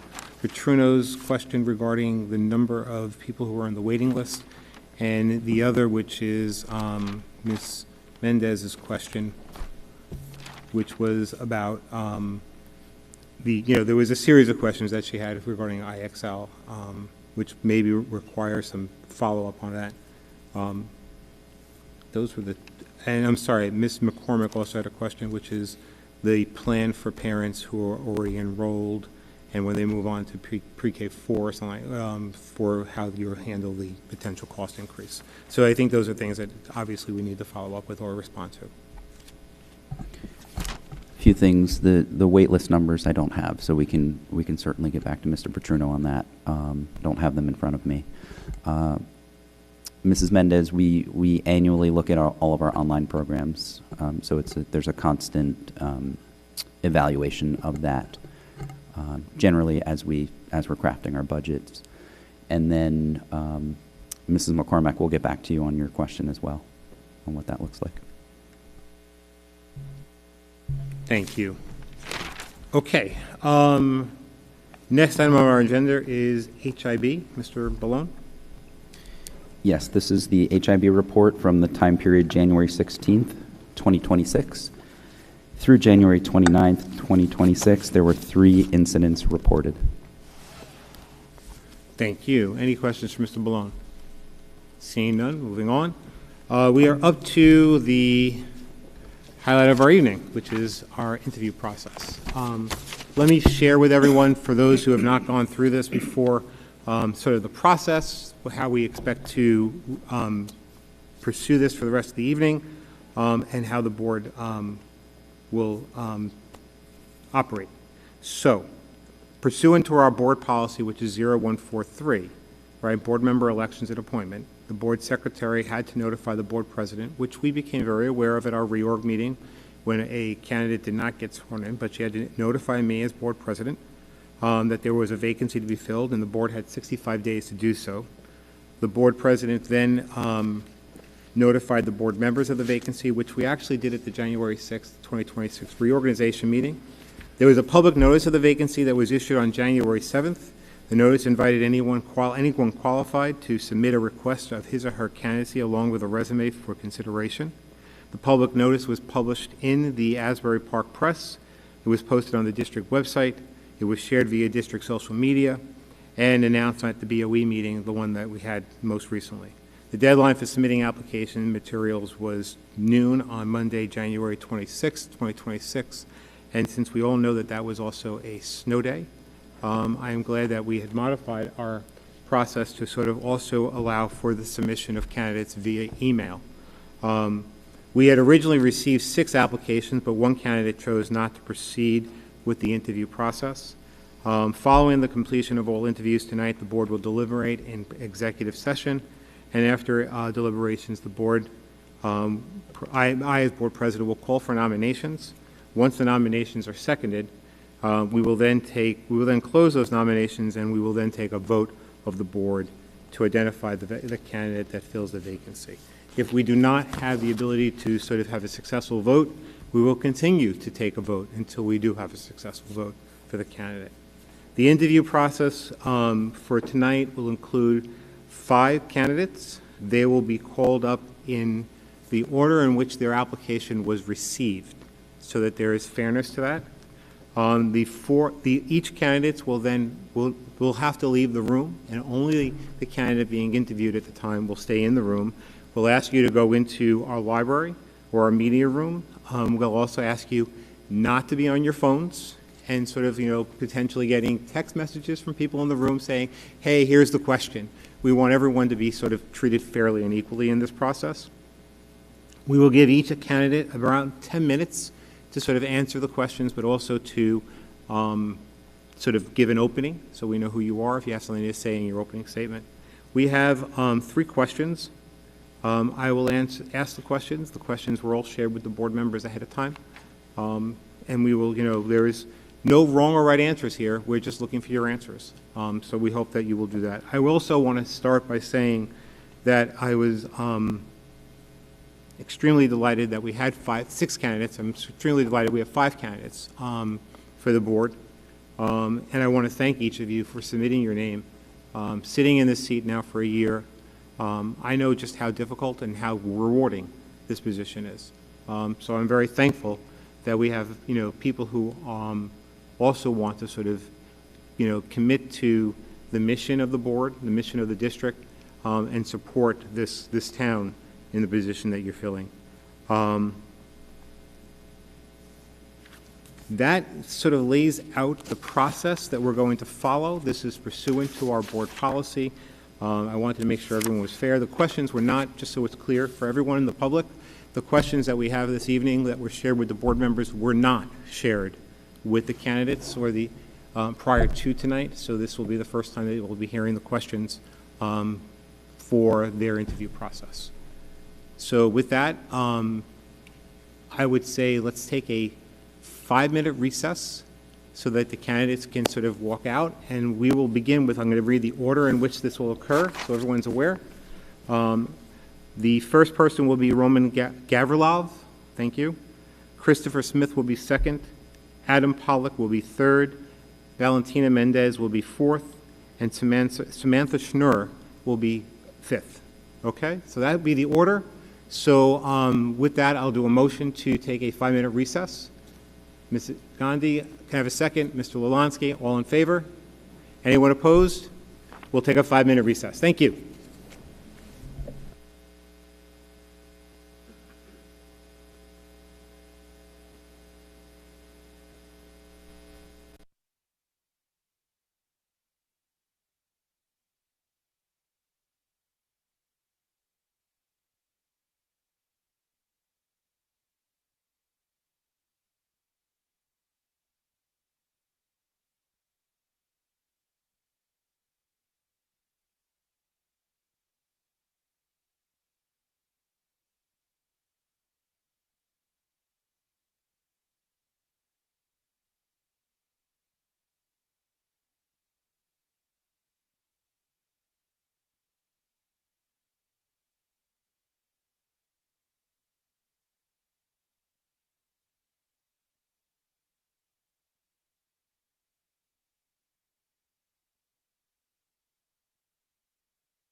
Okay, I just want to make sure it's, we're going to go right to roll call first.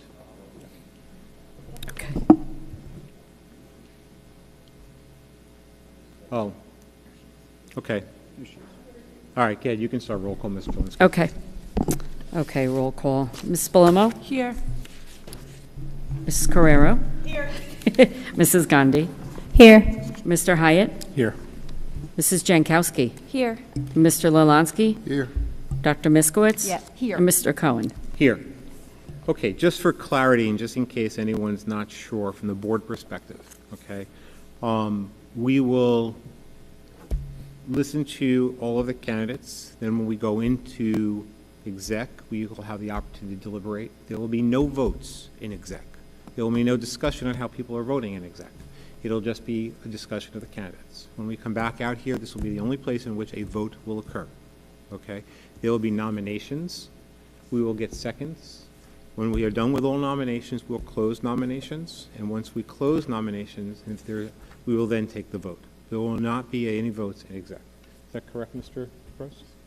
All right.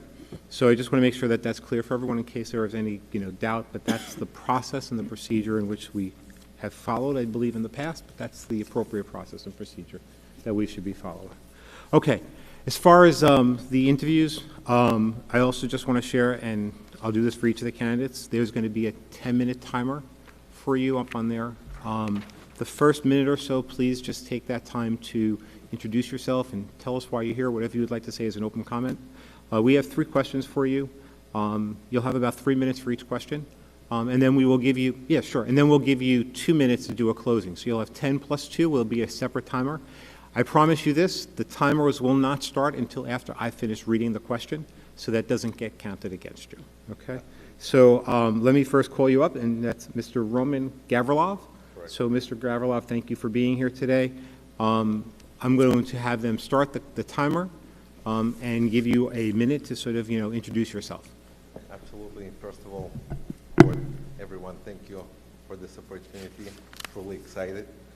My name is Roman Gavrilov. I've been resident of Marlboro for over 7 years now. I have 2 kids, one in elementary school, one in middle school, and I'm deeply involved with their education. I bring over 20 years of engineering experience, building teams, building products. I've run teams across large and small organizations. Recently part of AWS, driving large organizations, so building teams, building budgets, coaching engineers, coaching managers. And I've been very involved in that space, and I look at education at a similar approach. We build the leaders of future, especially in this era of AI and the revolution that AI brings pretty much everywhere. I think engineering experience that I bring, both as engineering leader and in technology, can help this board make educational decisions or decisions that will help our children succeed in the future.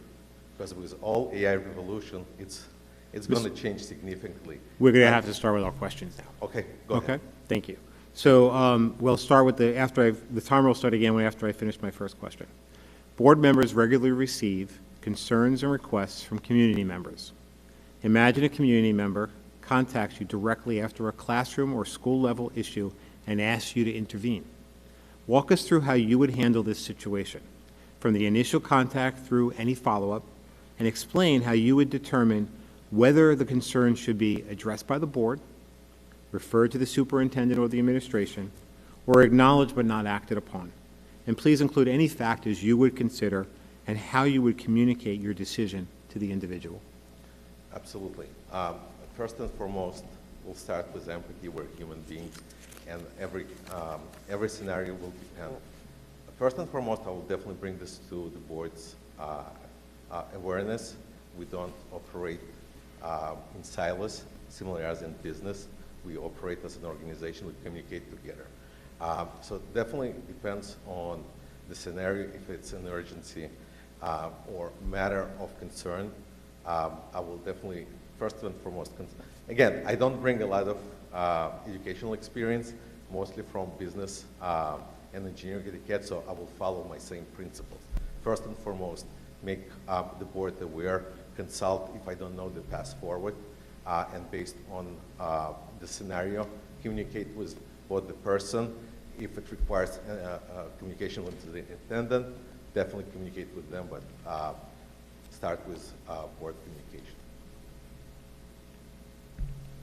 Thank you. Our second question. Tell us about a time where you were part of a group decision where you disagreed with the outcome. How did you respond afterward? And what principles would guide you in balancing transparency, confidentiality, and accountability as a board member? And if you need me to read them, please, I can always rewrite or Can you please elaborate again? Sure. Tell us about a time where you were part of a group decision where you disagreed with the outcome. How did you respond afterwards? And what principles guided you in balancing the need for transparency, confidentiality, and accountability as a board member? Absolutely, and that happens pretty much on a frequent basis. We have different opinions. There are, voting opinions that you can be outvoted, and even though you have your own beliefs and you think that's the right way, there are other considerations that can be in play, other voices to hear, and that's what we call disagree and commit. So sometimes we, even if we disagree, we have to commit as part of larger group and organization and move forward with that. I think the best part is that we bring different opinions to the board. We can have different perspectives, different visions about different topics. I think the things that guide me in making the decisions is definitely evaluating pros and cons for each and every approach, hearing out alternatives, and sometimes realize that the other path is also viable. But most and foremost, if the group agrees that different approaches to be taken, and my consideration was heard, but the decision was made in a different direction, that's the time to disagree and commit. I can be vocal about that. I can express my opinion. I can be persuasive, but at some point we have to move on. And that happens in business very frequently. Thank you. Our third question. Board service requires sustained engagement and thoughtful communication, often in challenging or emotionally charged situations. How would you approach this role as a board member on a week-to-week basis? How would you determine where to focus your time and your energy to be most effective during a limited term appointment? And again, this appointment is for just the remainder of this year. So that's why it's the question about the limited term appointment. I can read that a second time if you'd like. Yeah, please do. Sure. Board service requires sustained engagement and thoughtful communication, often in challenging or emotionally charged situations. How would you approach this role on a week-to-week basis? And how would you determine where to focus your time and your energy to be the most effective during this limited term appointment? Absolutely. So it's the same approach as I'm time boxing all of my day agenda. It's a being diligent about the time. And by the way, I have no idea how much time that will require. This is something that I'm also exploring as what it would take from me to be part of this group and how much time I need to allocate. And I'm heavily involved with my kids' activities and work, as you probably know. So it definitely would require time allocation. But as I think the best way of communication is, I think it's a written communication. Communicate on a regular basis. Again, taking into consideration empathy, direct personal approach, and definitely be open to communication. We can try and plan, but sometimes things come unplanned and you have to respond and react. My goal here is I'm invested in the community, I'm invested in my kids. sometimes you have to give more and in one place and reduce the effort in the other spot. So this is definitely an interesting area for me to explore, and I definitely want to contribute from my skills and from my engineering leadership that I've built over the years, and especially in the area of technology and AI and IT.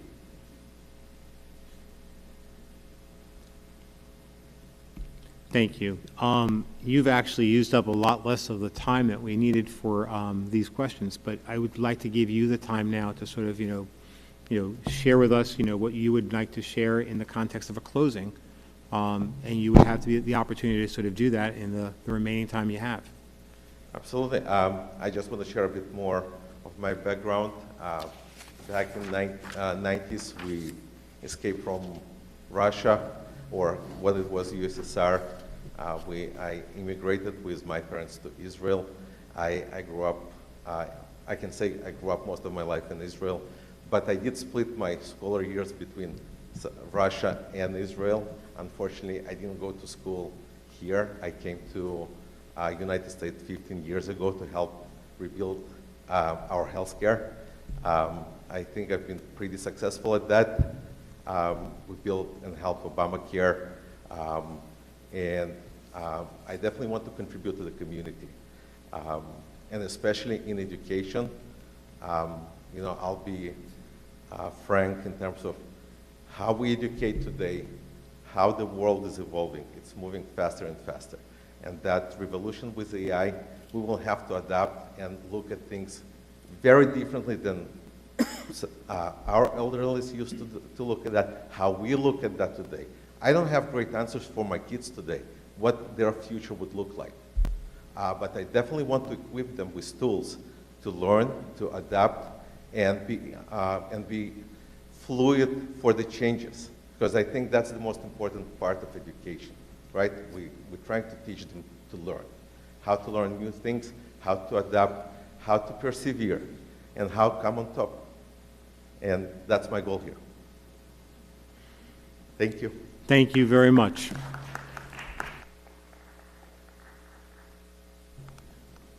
Okay. Mr. Garilov, just so you know, we are going to vote this evening.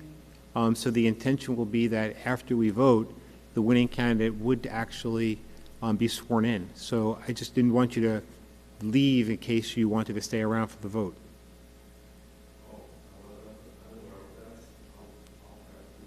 Okay, thank you. All right, our next candidate will be Mr. Christopher Smith. Thanks, Doc. Thank you.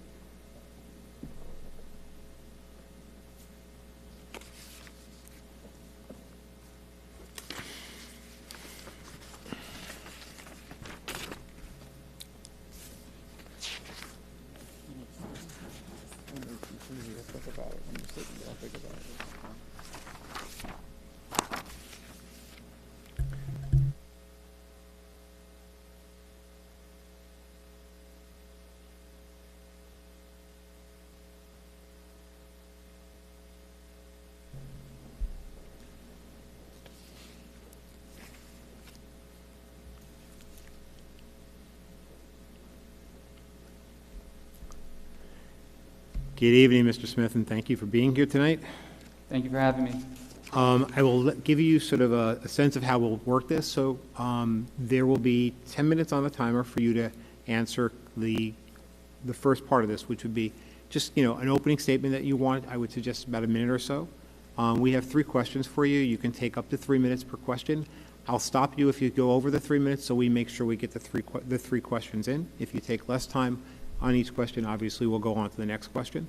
And at the end, with whatever time is left over, or if you need an additional 2 minutes, you can use that as a closing statement before we conclude. Any questions? And I promise you that the timer will not start until after I finish reading each question, so that doesn't count against you. Okay. So we'll start with would you like to do an opening statement?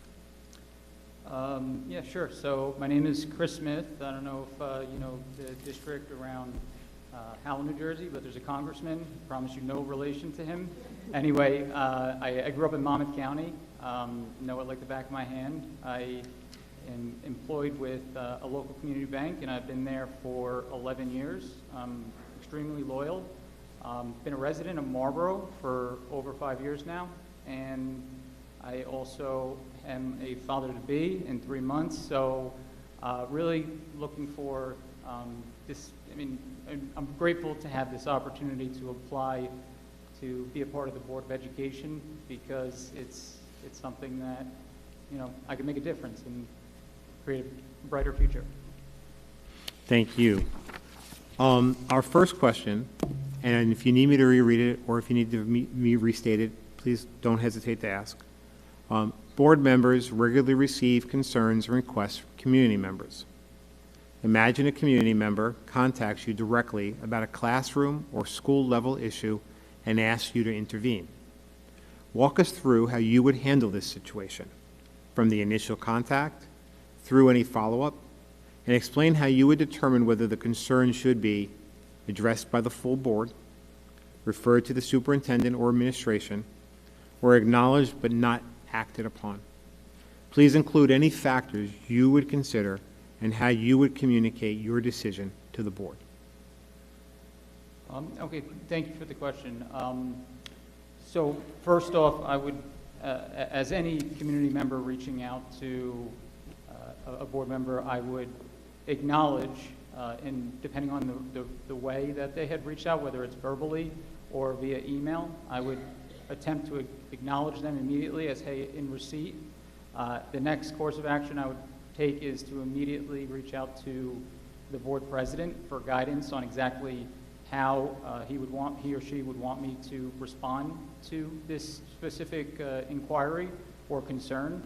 But given that the concern is at the student level or at the student or the schooling level, the function of the board, to my understanding, is that we are to pass, review policy, approve the budget, and I guess also hire and evaluate the superintendent.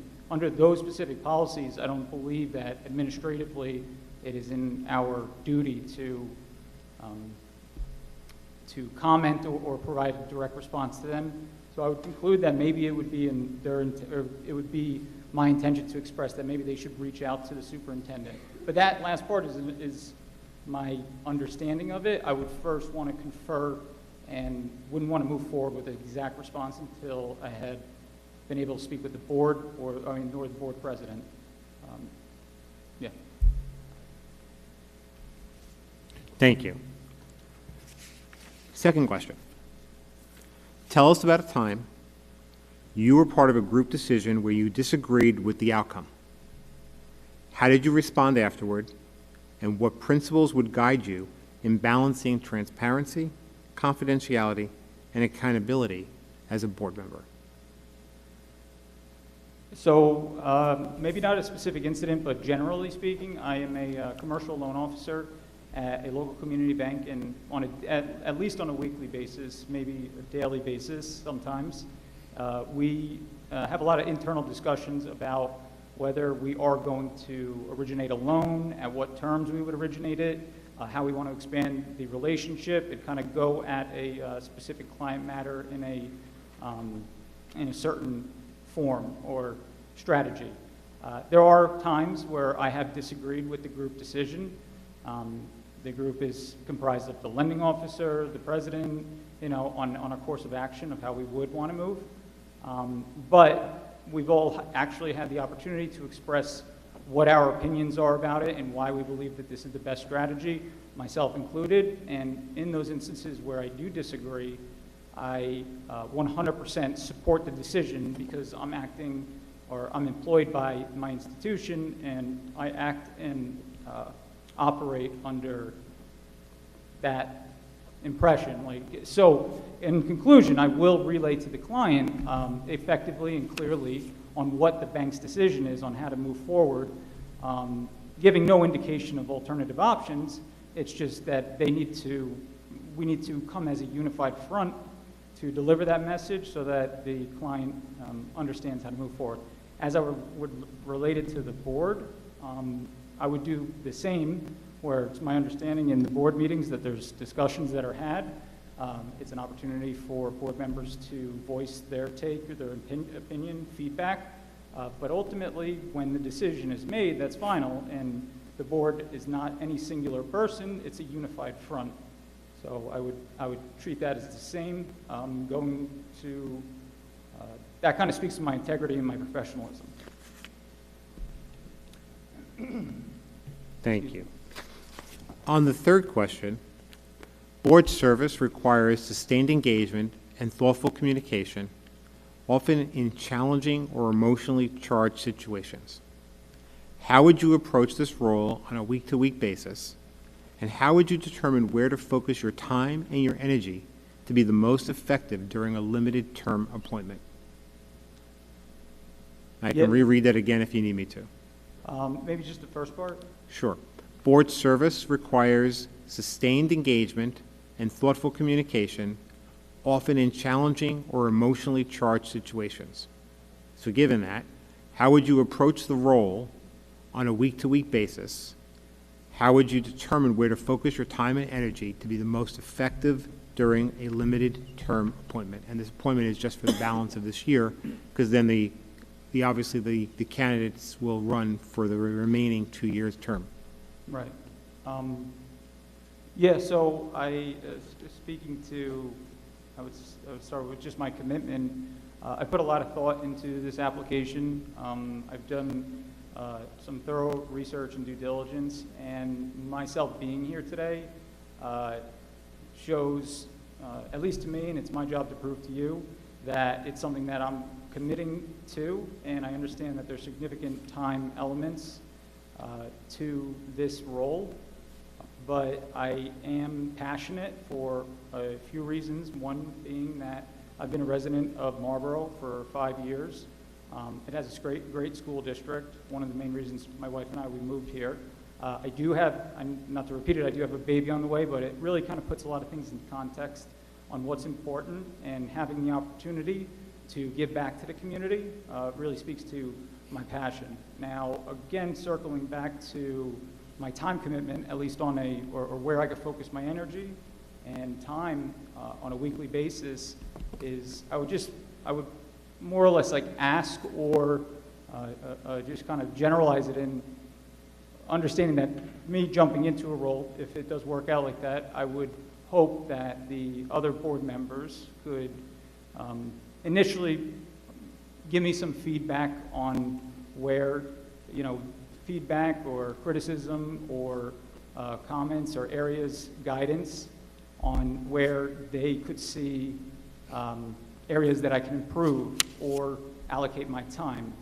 I do have a financial expertise background, so I do feel like I could contribute meaningfully to the budget discussions. But in reference to, again, just kind of sum it all up, I'm here today because I am passionate about it and I want to give back to the community, no matter the time commitment. I am a yes man. I've been at the same institution in my career for over 10 years, and I think that speaks volumes. I've rose through the ranks for some time, and sometimes being a yes man is a little bit of a burdensome, but whatever I do start, I make a point to see it through. So I am committed, otherwise I would not be here today. Thank you. In the time you have remaining, and if you need to, we have an additional 2 minutes that we can give to you, but in the time you have remaining, is there anything else you would like us to know in considering your candidacy for the board?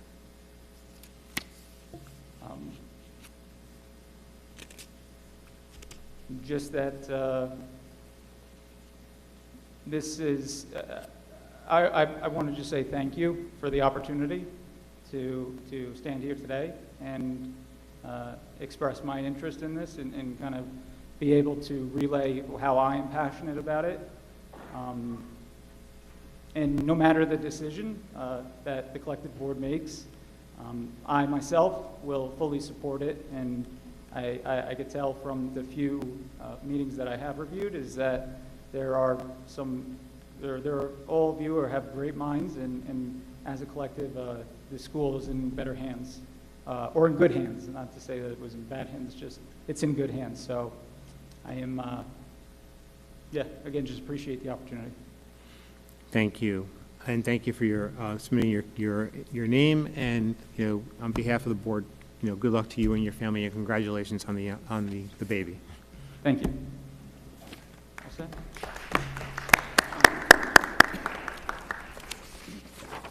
Okay, our next candidate will be Mr. Adam Pollock.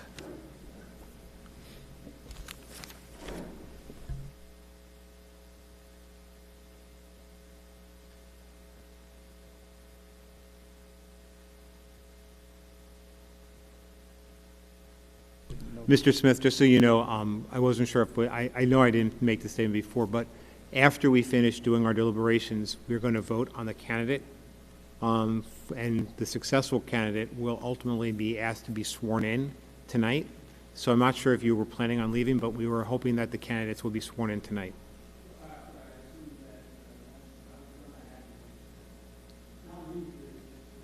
Does he have to stay? Could he stay, or do I have to go back because he already interviewed?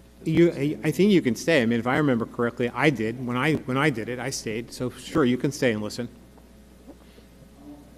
Okay, thank you.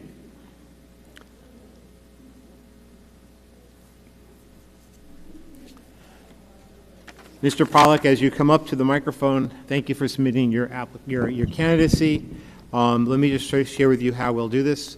There are 10 minutes that are on the timer behind me. Those 10 minutes will give you about a minute or so for an opening, and then we have 3 questions for you, which obviously you would have about 3 minutes per question. If you come to getting significantly over on the 3 minutes, I'll stop you and move on to the next question. And then we'll give you another 2 minutes at the end on top of the 10 for a closing. And if there's any time left over from the 10 minutes or so, obviously you can use that towards your closing. And no time at all that in which I ask you the questions will that count against your time. So you will have a full 10 minutes to speak. Okay? Perfect. Thank you. So with that, I will ask you to sort of start with your opening. You have about a minute or so. Perfect. Thanks. Thanks for the opportunity, everybody. I'm Adam Pollock. I live in Marlboro. I've been a resident of Marlboro for 14 years, since 2012. I have 2 daughters in the district, 5th grader and a 3rd grader. I'm passionate about this district. I'm passionate about Marlboro. I've been passionate about the district ever since my daughters were enrolled in the school during COVID. I've been coming to these meetings for the last couple of years, interacting with you all and the administration to try to support change and to support the teachers and the students and the administration that support this district. I'm very supportive of the teachers in the district. I'm supportive of the administration of the district because the administration represents us as a community. We put the people in the administration in their jobs, and we owe it to them, even when we don't agree, to be supportive, even if we think things can be done better, and that's our responsibility, to try to help and make things better. It's the duty and our responsibility to support our students, to support our teachers. I do not believe our community wants to be divided. I think our community wants to come together. You want to wrap up and then we'll sure, start our question? One more thing. Okay, go ahead. I know I only have 9 minutes. I don't believe in this construct that this community has 2 sides. I don't believe that at all. No one's beliefs or policies are black and white. Most issues are gray, and most people in our community don't fit on one side. I've been told I am too progressive for the conservatives in this town, and I'm too conservative for the progressives. This is the exact reason why I think I am the best person to be on this board. I refuse to be pigeonholed. I am looking to find commonality. I'm looking to find compromise and to move policies and initiatives forward for this district. Thank you. Thank you. And again, you'll have time at the end if you need it for a closing. So our first question. Board members regularly receive concerns and requests from community members. Imagine a community member contacts you directly about a classroom or a school-level issue and asks you to intervene. Walk us through how you would handle this situation, from the initial contact through any follow-up, and explain how you would determine whether the concern should be addressed by the full board, referred to the superintendent or the administration, or acknowledged but not acted upon. Please include the factors you would consider and how you would communicate your decision to the individual. And if you need me, I can reread any part of that. Just the first part about what it would happen, about what was the actual concern? The community member contacts you directly about a classroom or school-level issue and asks you to intervene. I wouldn't intervene directly in that. I would consult with the board. I would consult with the board president. I would look to get counsel from the administration and the counsel, the legal counsel that we have. I would not do anything that I would think that would put the district at risk. I would, in my professional career, we do a lot of decision by consensus, and we talk about issues. Depending on how it was approached, if it was in like public, if the person came to me, or if it was in an email, I would, listen or read the email and then consult with the appropriate people. I would not act lackadaisically or not thought out. I would try to think about it and take the best course of action, and I would look for, in that exact situation, I don't honestly know what our the role of an individual board member would be to resolve something like that, so I probably wouldn't really engage at all, and I would go and look to the board and our legal counsel and administration and ask for help, because I don't know what the exact answer would be. Mr. Cohen. Thank you. The second question is to tell us about a time you were part of a group decision where you disagreed with the outcome. How did you respond afterward? And what principles would guide you in balancing transparency, confidentiality, and accountability as a board member? And I can reread any part of that again. Say it again. Sure. Tell us about a time you were part of a group decision where you disagreed with the outcome. How did you respond afterward? And what principles would guide you in balancing transparency, confidentiality, and accountability as a board member? I'll just say something very close to home around this board. I don't agree with how this board handled the situation that occurred over the election season, with how this board acted, with kind of the events that occurred. I think that we have to show grace and respect to all members of the community and to the board members.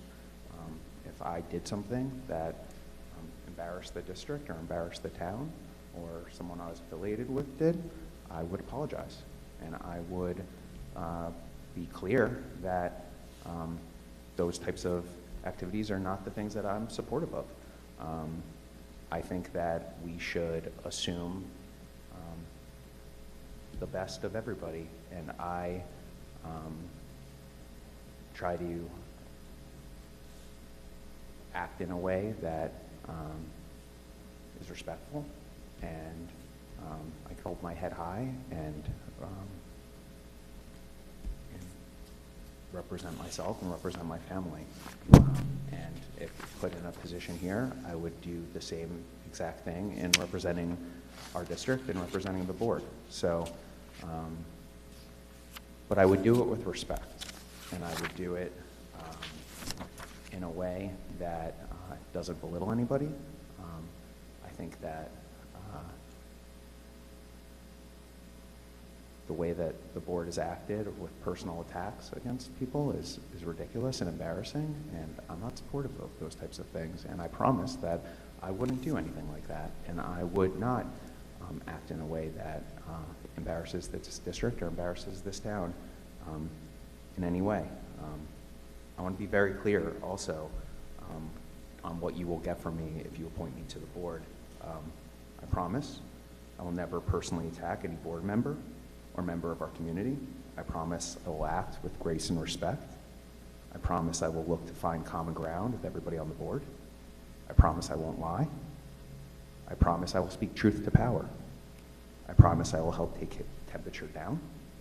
And lastly, I promise I will speak up if members of this board are uncivil to each other, embarrass our community, and I will push for civility in all of the board's actions and initiatives. Thank you. Thank you. Our third question is board service requires sustained engagement and thoughtful communication, often in challenging or emotionally charged situations. How would you approach this role on a week-to-week basis? How would you determine where to focus your time and energy to be most effective during a limited term appointment? And again, this appointment is for the 10 months remaining in this year, and then obviously you would have to decide if you're going to run for the balance of the next 2 years. In my professional life, I lead a team of relationship managers. I coach and mentor the team in sales, in relationship management, in strategy planning, and negotiation tactics, and most importantly, compromise. I've been extensively trained in negotiation and compromise. This is where I really think I can add value to this board. In my opinion, the constituents of this district agree on most items. 95% of policies, initiatives, and the joint focus on doing what's best for our students and our teachers is universally agreed to. I want this board to focus on those things. I want to find commonality and things that bring us together and make progress on those things.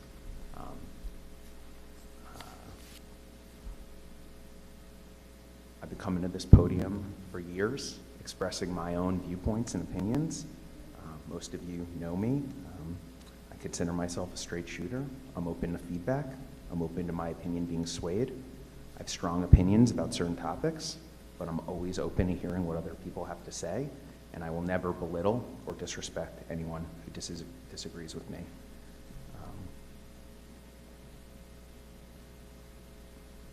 We need people who are not political ideologues on this board.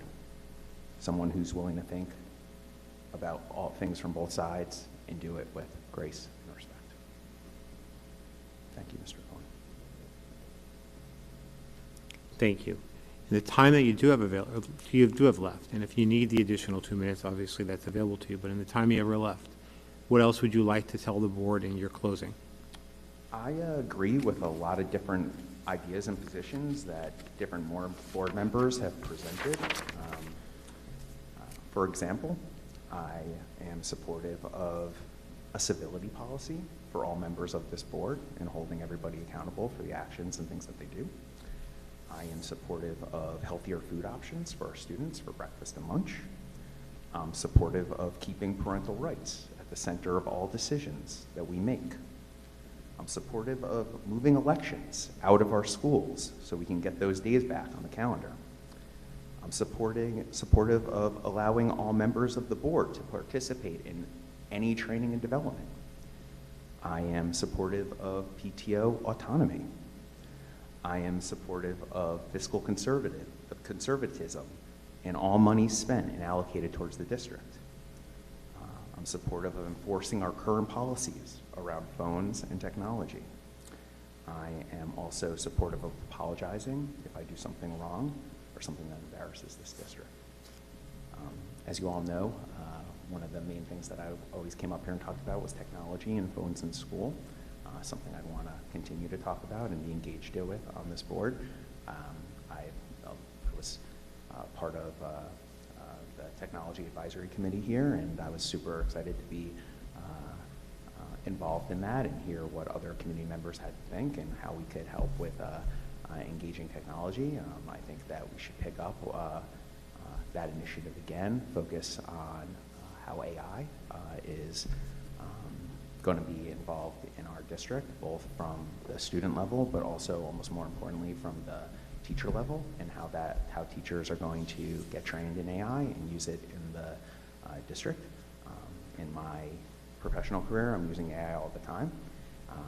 We're using Claude Code, we're using Claude, we're using ChatGPT, and it's been transformative from a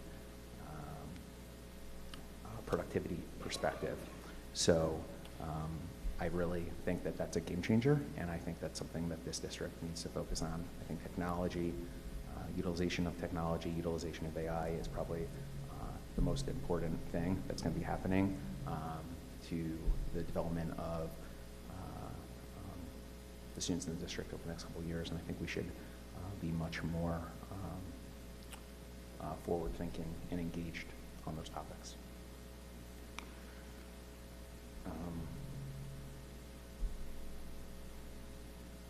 Contrary to popular belief, I guess, from what some people said before this, if you want someone who's just going to agree with one side all the time and take votes against the opposing side, don't put me on the board. I don't want to be on that board.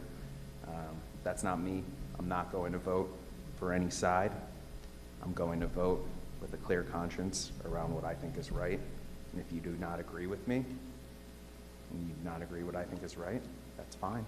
Let's have that debate in public. Let's talk about it. I'm easily convincible if you have a good argument. So convince me you're right, and I'll vote with you. I negotiate for a living. I'm positive. I am positive that I can negotiate compromise on this board. Put me in. Thank you. Thank you, Mr. Pollack.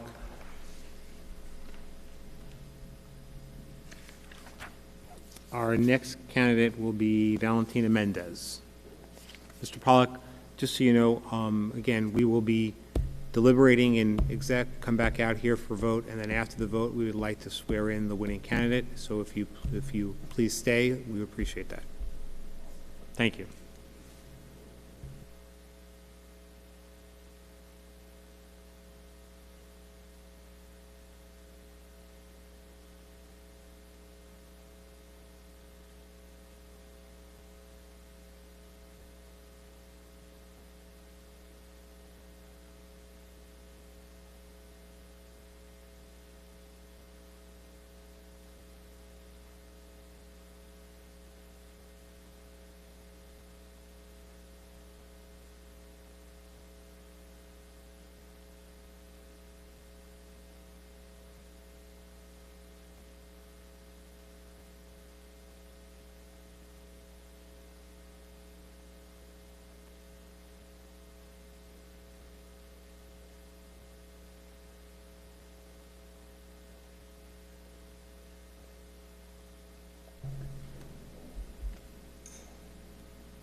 Hi, Ms. Mendez. How are you this evening?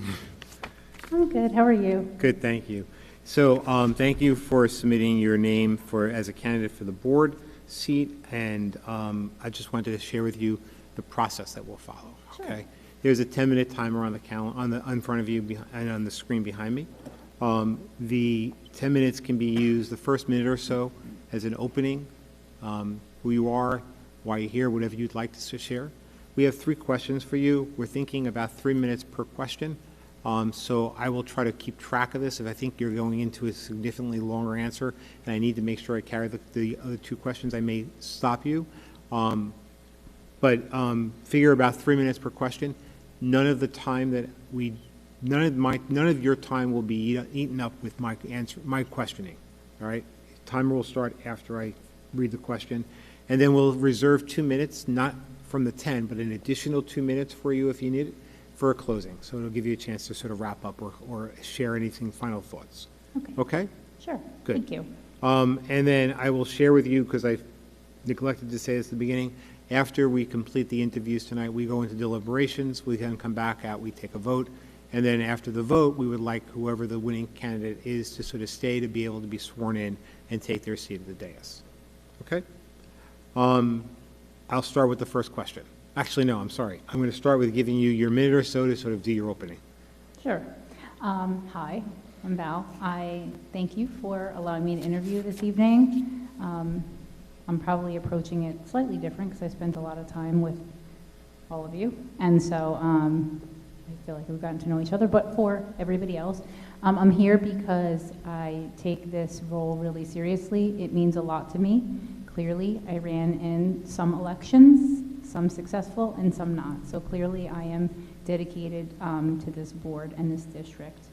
Even though my kids have graduated from here last year, I did serve on the PTOs at Robertsville and at Memorial for the time that I've lived in Marlboro, and that was very, very rewarding. So I take volunteer service to the community very seriously. Anyway, so I'm here tonight because, well, I served on the board and I enjoyed the work, and I'm just happy to be here, regardless of the outcome. Thank you. Okay, first question. Board members regularly receive concerns and requests from community members. Imagine a community member contacts you directly about a classroom or a school level issue and asks you to intervene.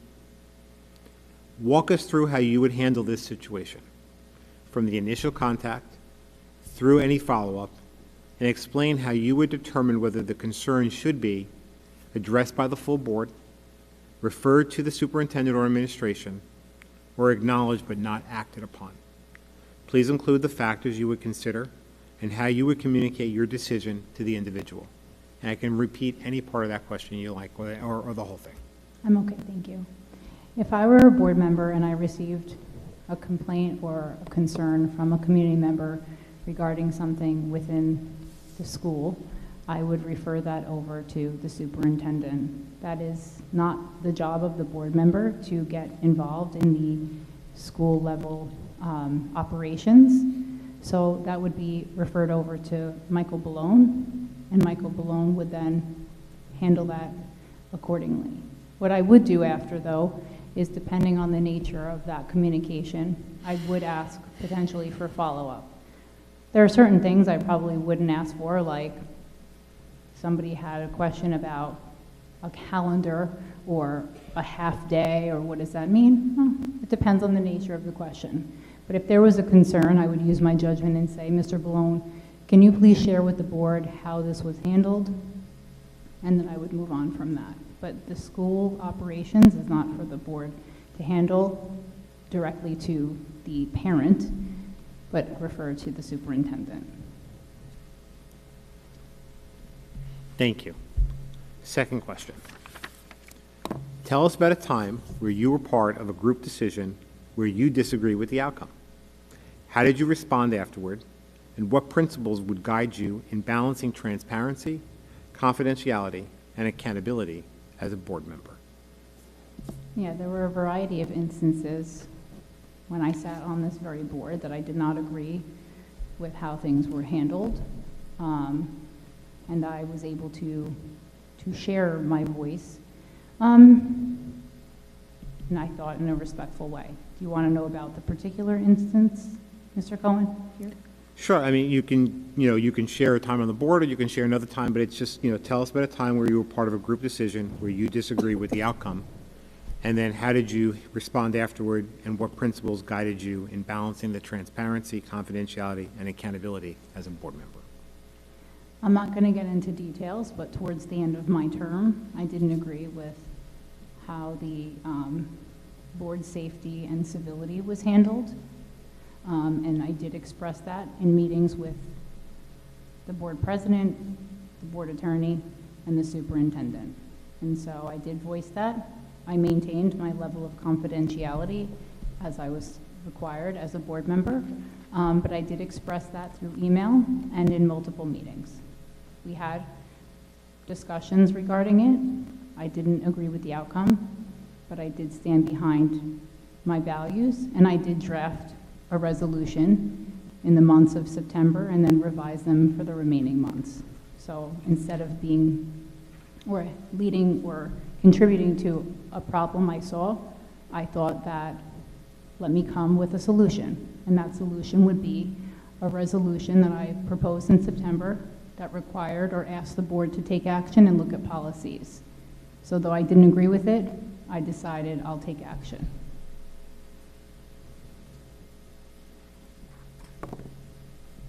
Sorry, I'm just taking notes. Of course. Thank you. Third question. Board service requires sustained engagement and thoughtful communication, often in challenging or emotionally charged situations. How would you approach this role on a week-to-week basis? And how would you determine where to focus your time and your energy to be most effective during this limited term, just 10 months, obviously you know that, period of the appointment? So if you're a board member joining the board and you have 10 months, you're joining during the height of budget season. So my recommendation, or how I would approach it, is that you should become very familiar with the board budget, how it works, the different departments. So to do that, you should meet with the business administrator, who will give you a rundown of that, since you'd have to catch up on what you may or may not have missed, what you need some help understanding. I'd also take a deep dive into board policy, since that's our job as a board, is a policy-making board.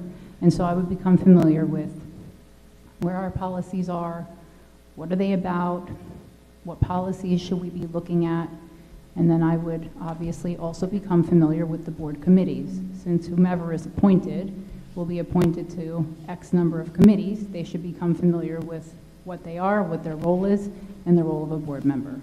And the other thing I would do in my 10 months is I would really decide, is this something I'm really interested in? Because if so, then you should start to prepare to campaign and actually run in the campaign, because that does take a lot of work. So I would say, take the time also to take some professional development. There's a lot of classes available to you as board members, including your required governance training, and I would use that as my 10 months to really become familiar if I'm not familiar with how a board functions.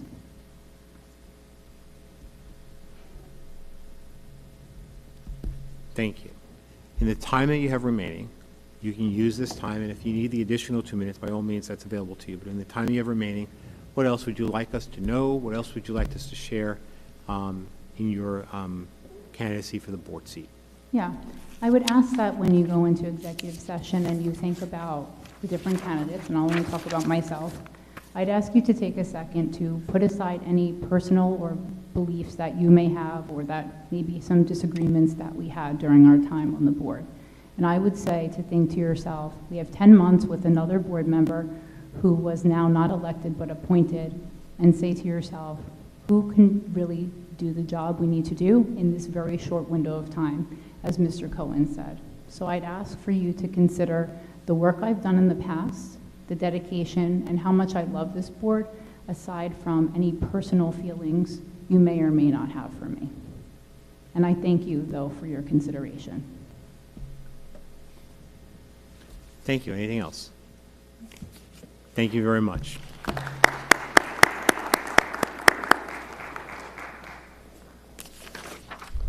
Okay, our final candidate is Ms. Samantha Schnur.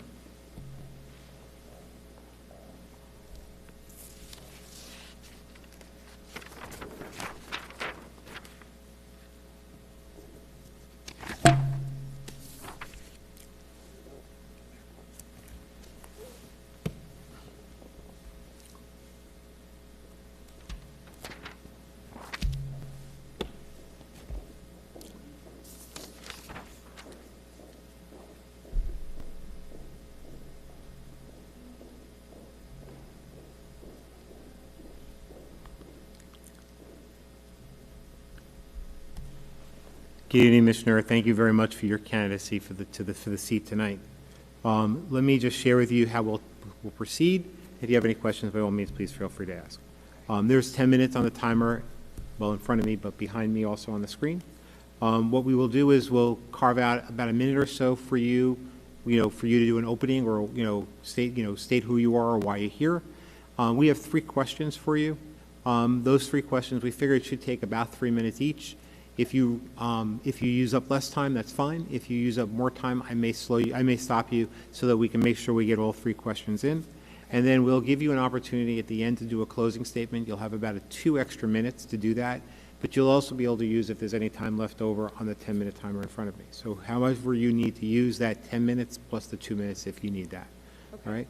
None of the time on the clock would be used with me reading you the questions. So your 10 minutes is really your 10 minutes, not whether I read fast or slow. All right, and if you need me to repeat any of the questions or any part of the questions, please just ask me to do so. Okay. All right, and then finally, I should have mentioned it earlier, but I've mentioned it since with all the other candidates. After we complete our interviews, the board will go into deliberations. We will come back out. We will go through the vote. And then whoever the successful candidate is, we would like them to stay so that we can swear them in and they can take their seat at the dais and we'll be able to finish the meeting for the evening. Okay? Any questions? No. All right. Let me give you your opportunity to sort of do your opening. You have about a minute or so, minute and a half. Okay. Hi, everyone. My name is Samantha Schnur. I am a journalist by profession. I've been a journalist for over 10 years. I started my career at NBC in Washington, D.C., and I went on to cover my true love, entertainment news. So if you want any, well, I don't have too much gossip right now, but basically if you ever want to talk Hollywood, I'm your girl. That's what I do professionally. I've also been a Marlboro resident for, I mean, on and off for almost all of my life, aside from 10 years, so 20 years, over 20 years. I was one of the earliest graduating classes of this middle school. I performed on that stage. I ate lunch at the tables over here. So I am a product of these schools and this town.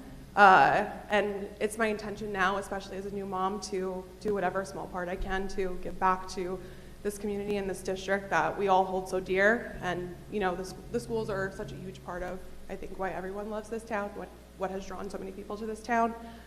And yeah, that's essentially me in a nutshell. Thank you. So I'll read you the first question. If you need me to repeat any part of it, please don't hesitate to ask, and if not, you can go on and you can answer it. Okay.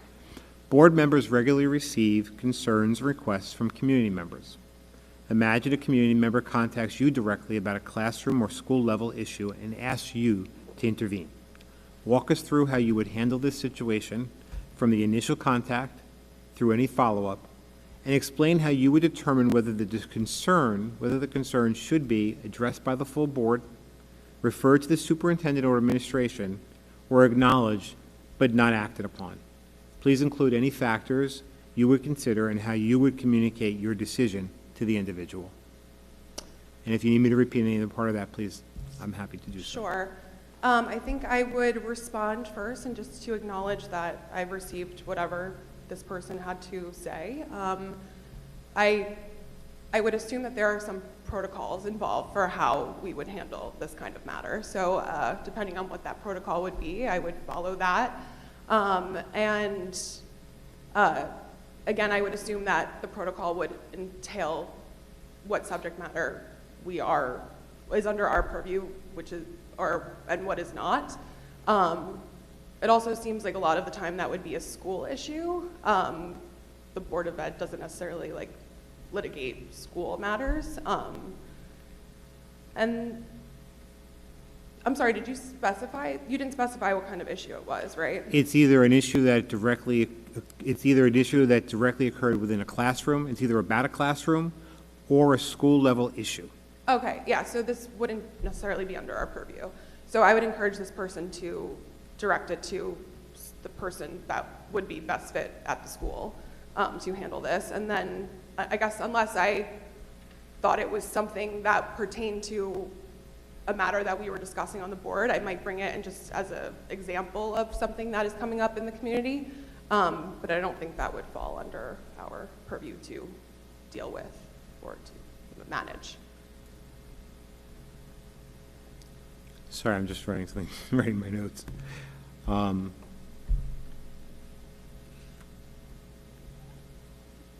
Thank you. Next question. Tell us about a time you were part of a group decision where you disagreed with the outcome. How did you respond afterwards? What principles would guide you in balancing transparency, confidentiality, and accountability as a board member? In my line of work, there's constant disagreement because there are a lot of decisions that are being made all the time. You know, what story should be covered, when, how, the headline, what is worthy of coverage. So there's constant debate about all of those things. And I don't necessarily agree with those things, but it's always a team effort. In all of my work experience, it's a team effort. I always believe that you can't do anything without a team effort. So that would be my experience as far as disagreements. But I think always the essential point is to understand what we're trying to achieve. At work, we're trying to get a story up or information out to beat our competitors or to have the most clicks. Here, it would be to benefit our students. You know, essentially, that's what we're doing here, is to make sure that our students are learning, that they have every opportunity. So it's not really about our disagreements once a decision is made. I'm sorry, there was a third part, I think, to your question. There was how did you respond afterwards? What principles would guide you in balancing transparency, confidentiality, and accountability as a board member?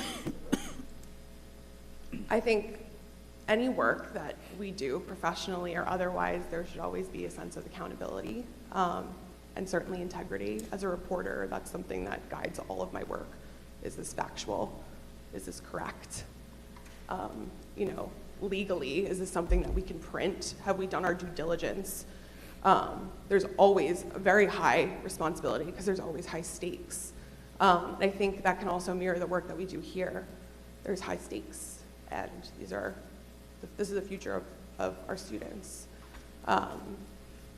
So I think there should always be a level of integrity. We're serving the public.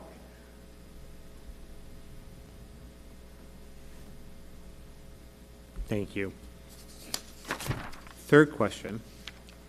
Board service requires sustained engagement and thoughtful communication, often in challenging or even emotionally charged situations.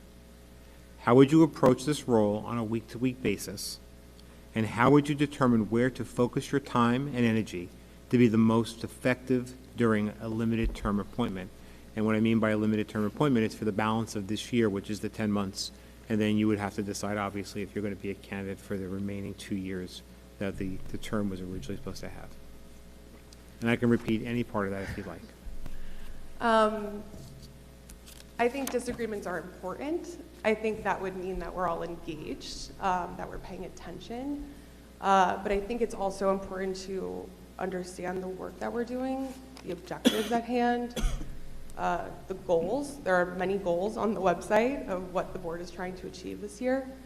And, you know, it's wasted time if we lose sight of that. And I mean, I personally come here as a new mom who really just saw an opportunity. My mom sent the website listing to me because we were just talking about the school district and about the Board of Ed and like, what is the Board of Ed and what does that entail? And it was all just kind of like, I don't know, fate. So I don't really come here with like any kind of expectation except to just like fulfill an opportunity and to serve this community and, you know, make sure that like kids have the opportunity to learn and grow. So I think that's just always something that we have to keep in mind, and anything else around that is clutter. I think that's really it. I'm sorry, was there a part that I didn't address? How would you approach the role on a week-to-week basis? How would you determine where to focus your time and energy to be most effective during this limited term? I think you may have covered them all. I think I did. Okay. Yeah. And in the time that we have left, the 4 minutes plus whatever you need, any more of that 2 minutes that we have reserved for you, this is your opportunity to sort of share with us anything else that you would like the board members to know about you or about the position. I think there was a part about communication that I didn't directly address. I think that is safe to say is probably my strongest asset is communication. I do that professionally on a daily basis. And I think there's also a lot of opportunities to connect with the community that are kind of going untapped. I understand that there's a lot that you guys are handling. Obviously, the 2+ hours that we discussed the budget, you know, there's a lot going on. But I think there were some concerns expressed about communication with the public and kind of making sure that everyone's aware of what's going on. So I think there's a space to communicate in new ways, embrace social media. You know, at times social media is detrimental, but I think in those cases that would be helpful. And I think also the community has changed a lot, especially in the last 5 years. We've we've had a lot of new people move here. And so that would be a great opportunity to really, make sure everyone is welcomed in and is aligned with what's going on. Yeah. Thank you for your time. I really appreciated this. Thank you. A lot of work goes into this that I was not aware of. So kudos to you all. Thank you, and thank you for submitting your name, and congratulations to you as a new mom. Oh, thank you. Appreciate it.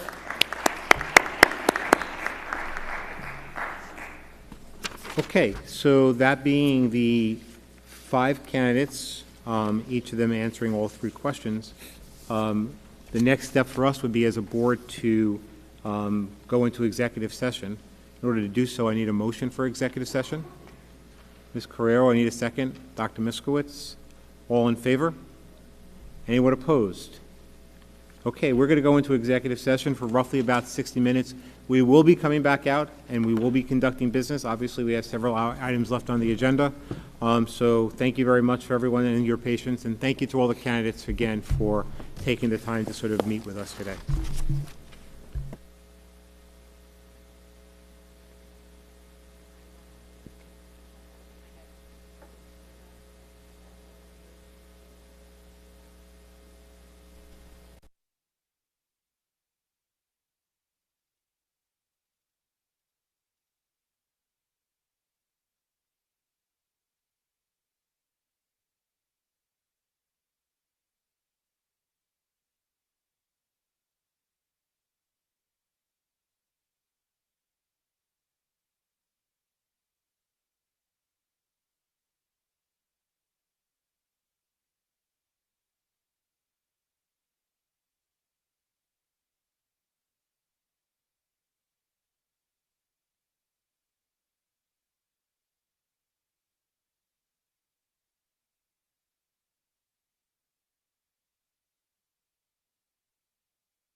Mrs. Palomo. Here. Mrs. Carraro. Here. Mrs. Gandhi. Here. Mr. Hyatt. Here.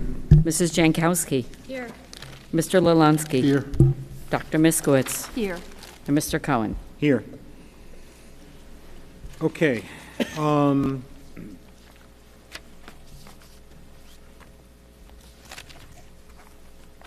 Sorry, just when I get my papers.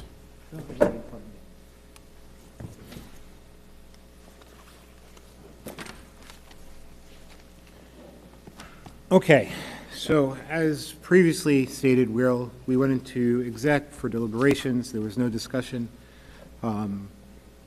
regarding votes. The vote discussion occurs here. I want to read for everyone the board policy that sort of outlines the next steps for us. Clearly states in policy 0143, toward the middle of the page, after the interviews and deliberations are conducted, the presiding officer, the president, will call for nominations. Each nomination must receive a second in order to be considered for the vote. Once all of the potential candidates have been nominated with a second, the board president will ask for a motion to close the nominations. This motion must be seconded, and discussions will be permitted before the roll call. The discussions at this point, or at this juncture, should not be about the candidates, strictly about closing the motion for nominations. The board secretary will then call roll on the nominated candidates. Upon being called in the roll, each board member shall state the name of the nominated candidate who he or she wishes to fill the vacant seat to be included in the agenda resolution. The member should then express his or her opinion in support of the vote so that the public can witness any deliberations, policy formulation, and the decision-making process of the board. The resolution will appear on the agenda without any person's name as follows, and you will see that already in our agenda. So we will basically fill in the name of the the winning candidate. Just for clarity, if there are 2 or more vacancies, which there are not, right, and if there is a tie, there has to be 5 votes for single candidates. The end of the policy says that the first candidate who receives the votes of a majority of the remaining board members will be elected to the vacancy. So since there's 8 current members, it would take 5 votes for a single candidate to succeed in filling the vacancy. If not, we have to continue to have successive rounds of voting.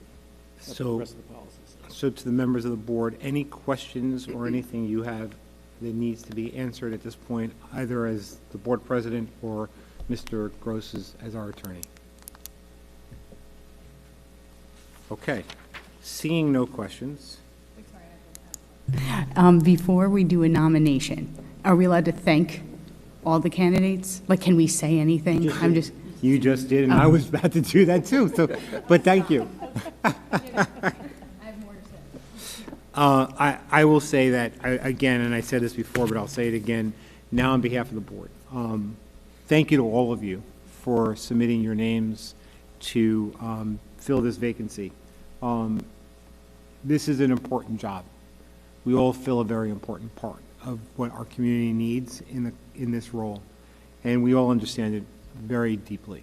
So thank you to all of you for sort of taking the time, thinking about it, submitting your name, appearing here tonight, giving us the opportunity to consider you as a candidate.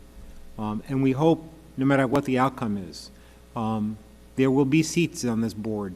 There will be more elections in November. We hope all of you will consider this as an opportunity for you in the election going forward, because I think you are exemplify what this board really needs, which is people who see the importance of what we do and want to serve our community. So thank you to all of you. And a round of applause to all of you, please.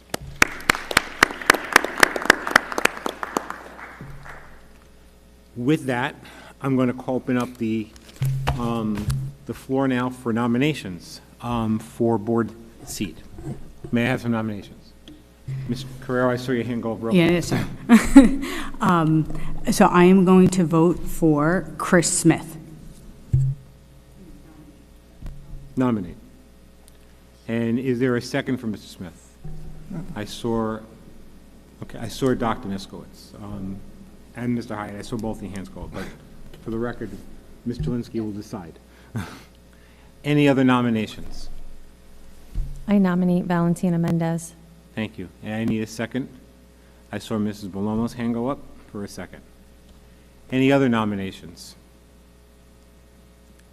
I'm going to nominate Adam Pollock for board seat. So before that can go forward, I also need that to have a second. I see no second. Any other nominations? Seeing no more nominations, I'm going to open the floor for a motion to close nominations. Ms. Gandhi, can I have a second for closing? Mr. Lalonsky. Any discussions about closing nominations? Seeing no discussion, Ms. Jelinski, will you please take a roll? Yes. Mrs. Bellomo. Just to close nominations.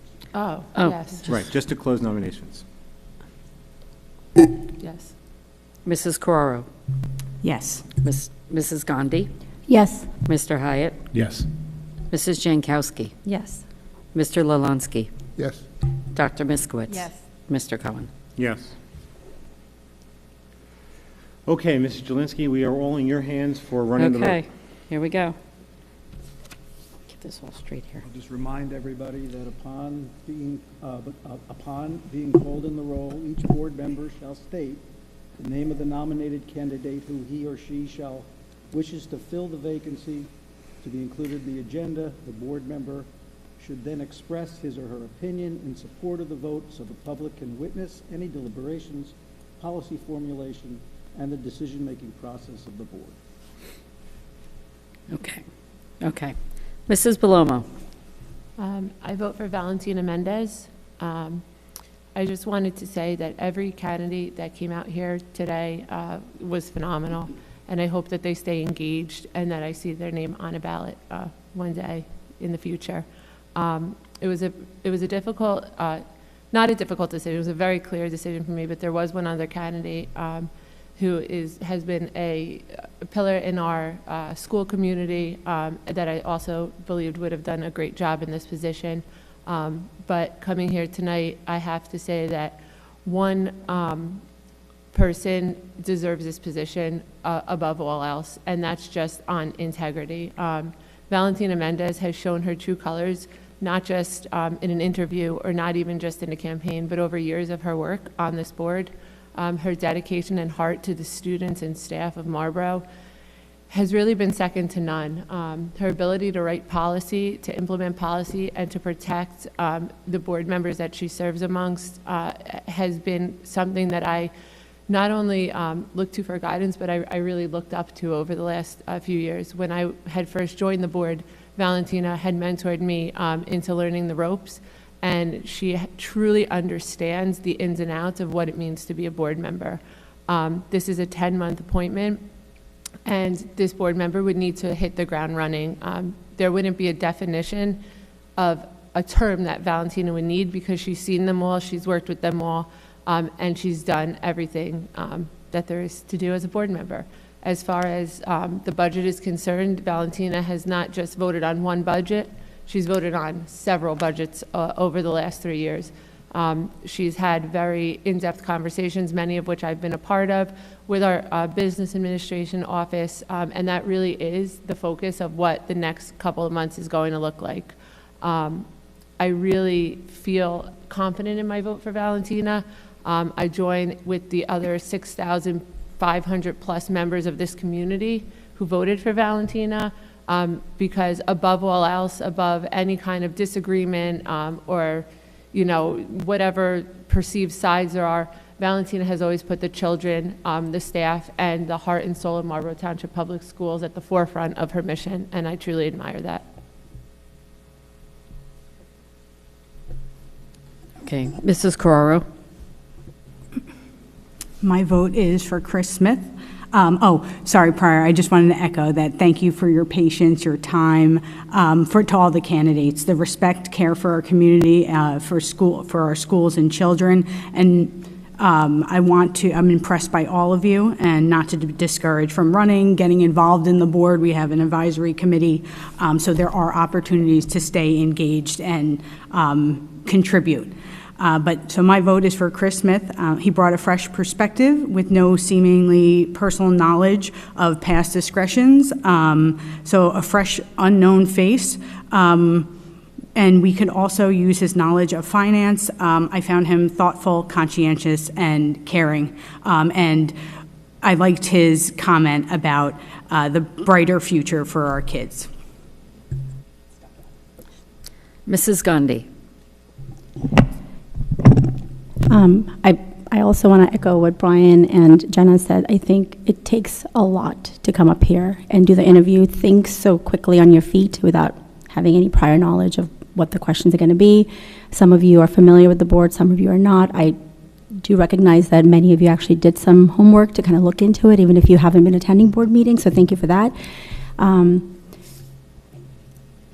It was hard for me because I feel like there were some really strong candidates, right? But of course, we only get to pick one. So my vote is for Chris Smith. And so a few reasons why. One, I think him and there was one more candidate that kind of spoke about the kids. His exact quote was, I want to be able to sit here and create a brighter future. That says a lot. He talked about he's going to be a new dad soon. And that's a huge commitment, right?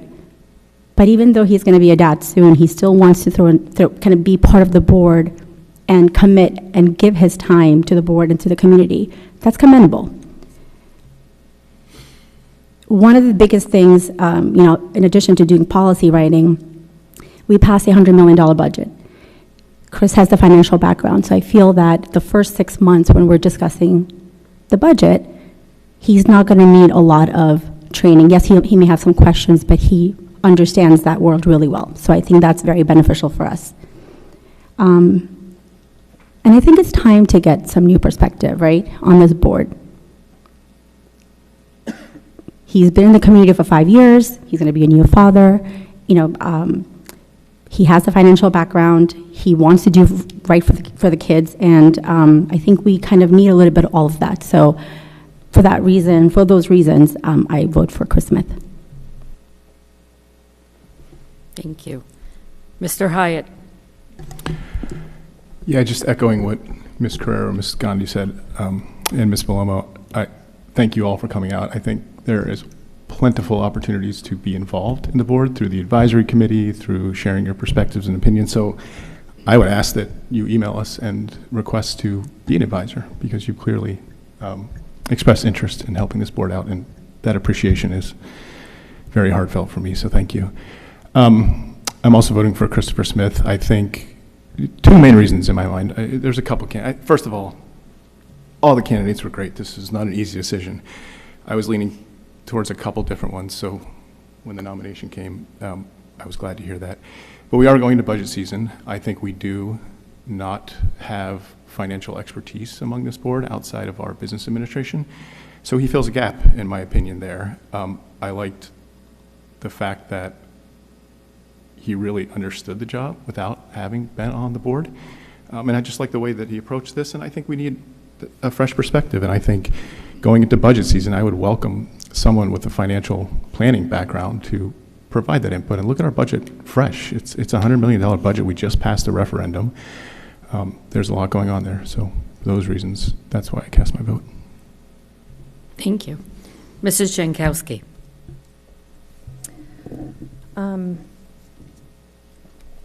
I am voting for Valentina Mendez.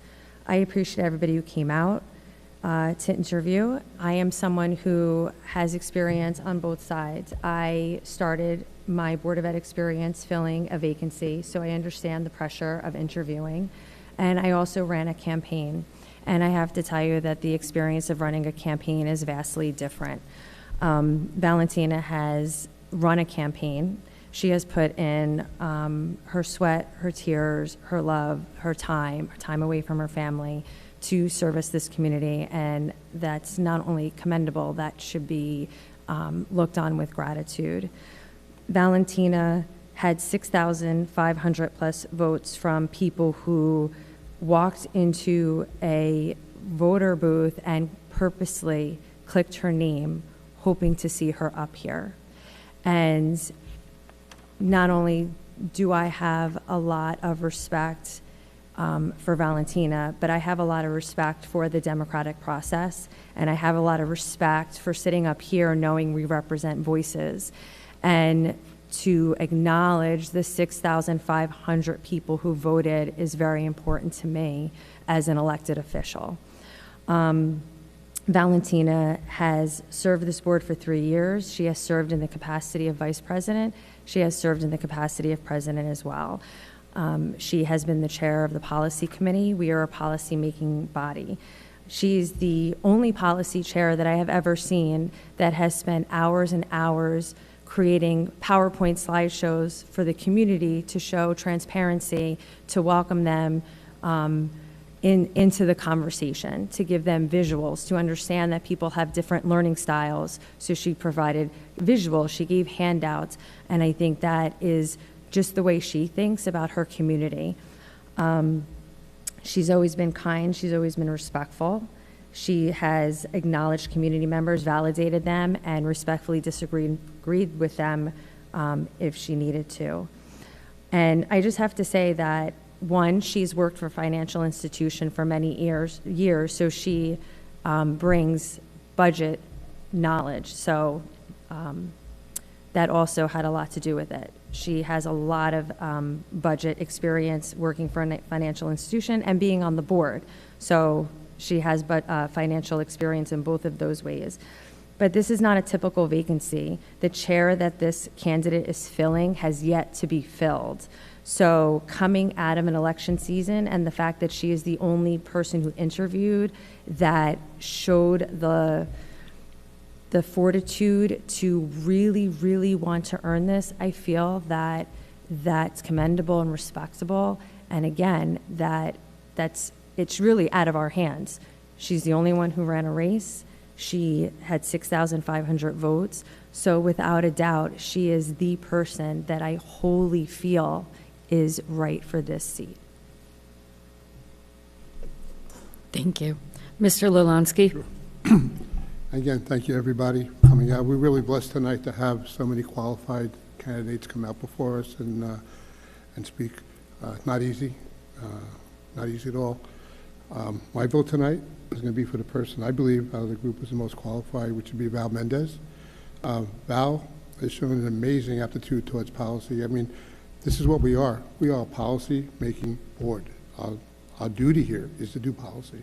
There was no one that I have ever met in I've been 14, 15 years on the board now that can recite, understand, and quote policy as Val Mendez can. This is the most important thing that we do, and have someone, and finance is important too as well, and she does have background as well, but there's no one that I have met that is more qualified to look at our policies and help us get through them than Mrs. Mendez. She's always brings a good perspective. She speaks from the heart. She asks a ton of questions, which sometimes gets us here till at midnight, but showing she asks questions tells me she does her homework, tells me she reads the notes, tells me she reads the agenda before and does her research before she comes to the meeting, because that's the only way you can have questions, if you do your work. And the more questions Val asks shows you the more work that she's done before she's got here to come to the meeting prepared. So, thank you everybody again for coming out. I hope I see all your names in November on the ballot, and I hope you do good campaigns. We get real great background on you all. But again, my vote's for Val. Dr. Miskowitz? I too want to thank everybody that came out today.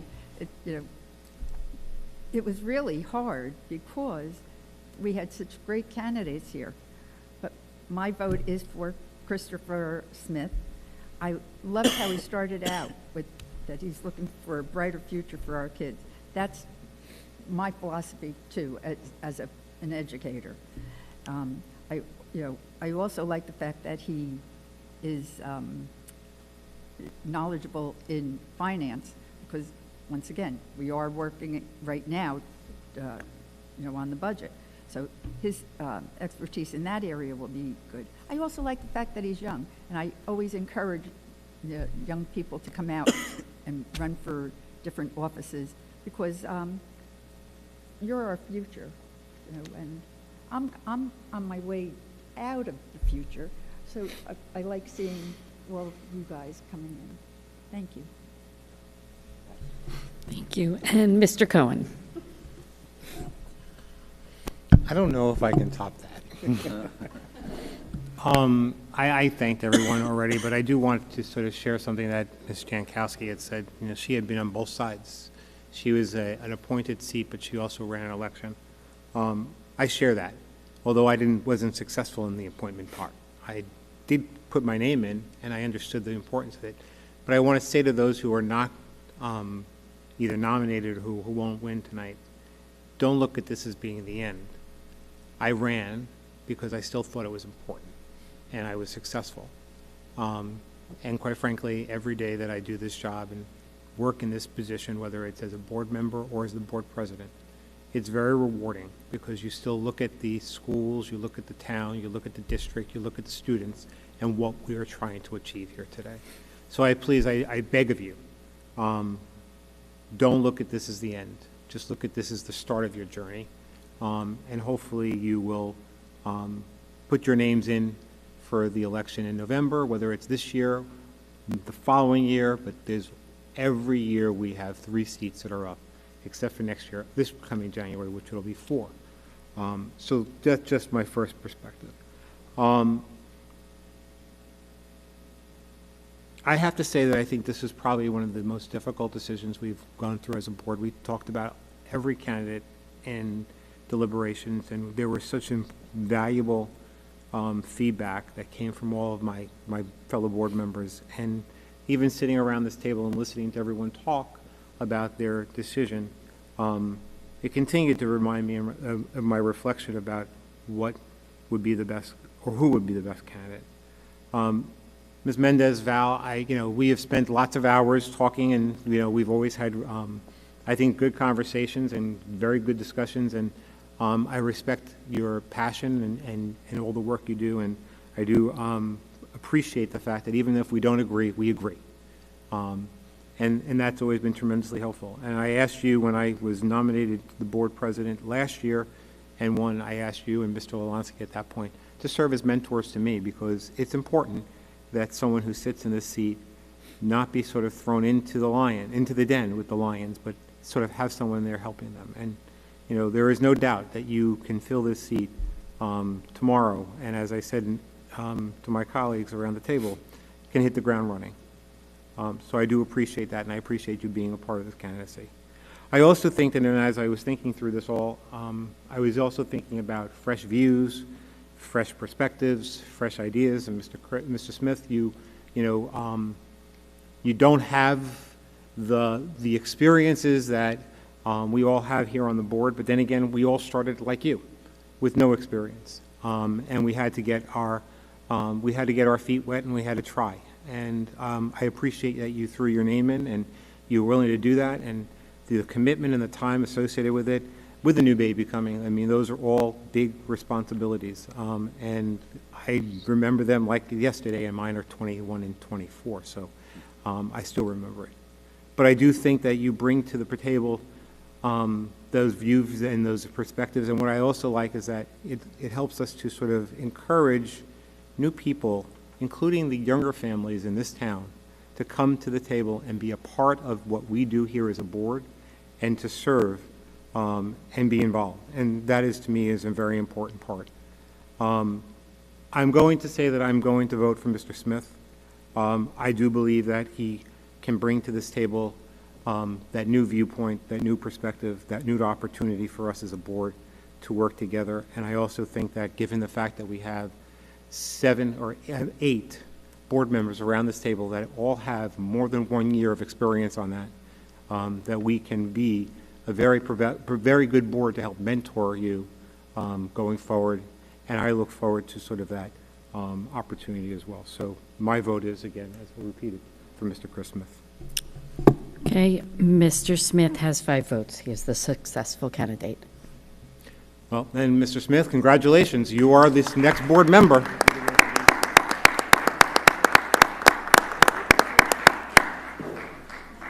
Read the resolution.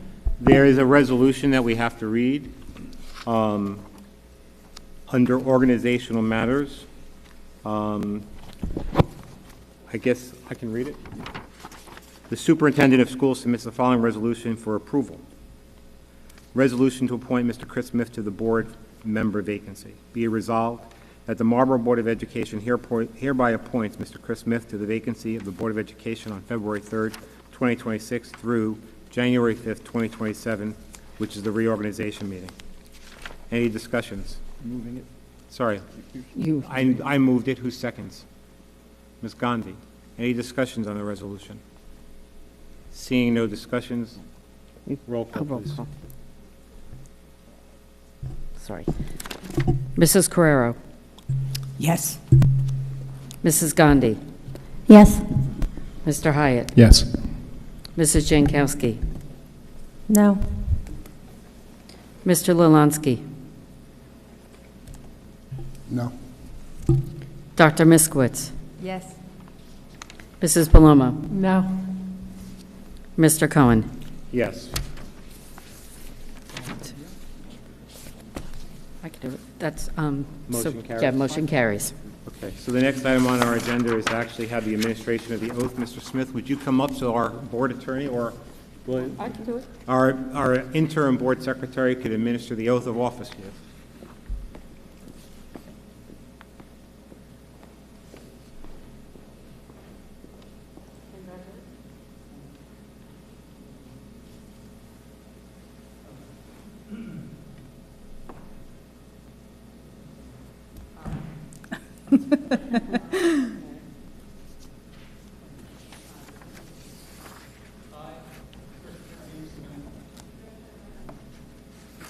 Uh-oh.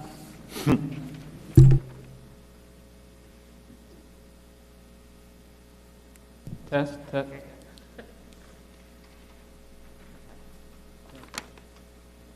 Do solemnly swear Do solemnly swear that I will support the Constitution of the United States that I will support the Constitution of the United States and the Constitution of the State of New Jersey, and the Constitution of the State of New Jersey, and I will bear true faith and allegiance to the same and that I will bear true faith and allegiance to the same and to the governments established in the United States and to the governments established in the United States and this state and this state under the authority of the people, under the authority of the people, so help me God. so help me God. I, Christopher James Smith, Do solemnly swear do solemnly swear that I possess the qualifications prescribed by law that I possess the qualifications prescribed by law for the office of member of a Board of Education, for the office of member of a Board of Education, and that I am not disqualified as a voter and that I am not disqualified as a voter pursuant to RS 19:4-1, pursuant to RS 19:4-1, nor disqualified due to conviction of a crime nor disqualified due to conviction of a crime or offense listed in NJS 18A 12-1, or offense listed in NJS 18A 12-1, and that I will faithfully, impartially, and justly and that I will faithfully, impartially, and justly perform all the duties duties of that office according to the best of my ability. according to the best of my ability. So help me God. So help me God.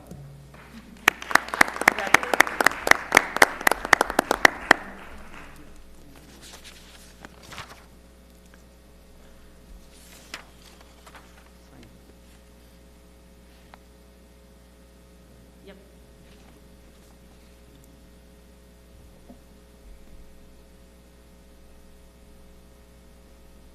Congratulations. May I come take your seat?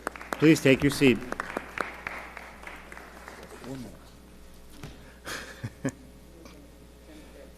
Okay, we are going to continue with our agenda. We are up to financial and business operations matters. Mr. Lalansky, would you mind reading that? Financial and business operations matters. Superintendent of schools submits the following resolutions for approval. 1, harassment, imitation, bullying, HIB report. 2, travel. I so move. Thank you. Can I have a second, please? Ms. Gandhi, any discussions on this item? Seeing no discussions, Ms. Jelinski, would you please Okay. take a roll? Yes, thank you. Mrs. Gandhi? Yes. Mr. Hyatt? Yes. Mrs. Jankowski? Yes. Mr. Lalanski? Yes. Dr. Miskowitz? Yes for 1 and 2 for staff and for Jenna Carrero, and abstain for me. Thank you. Mr. Smith? I'll abstain. Thank you. Mrs. Belomo? Yes. And Mrs. Carrero? Yes, except abstain for me. Thank you. Mr. Cohen? Yes. Okay, the next item on our agenda is the presentation of our School Ethics Act and Code. Given the time frame and the late hour, we're going to move that to our next agenda for the meeting on February 24th? Thank you. Moving on to the next item, Policy Development and Community Relations Matters. Dr. Miskowitz, would you read those?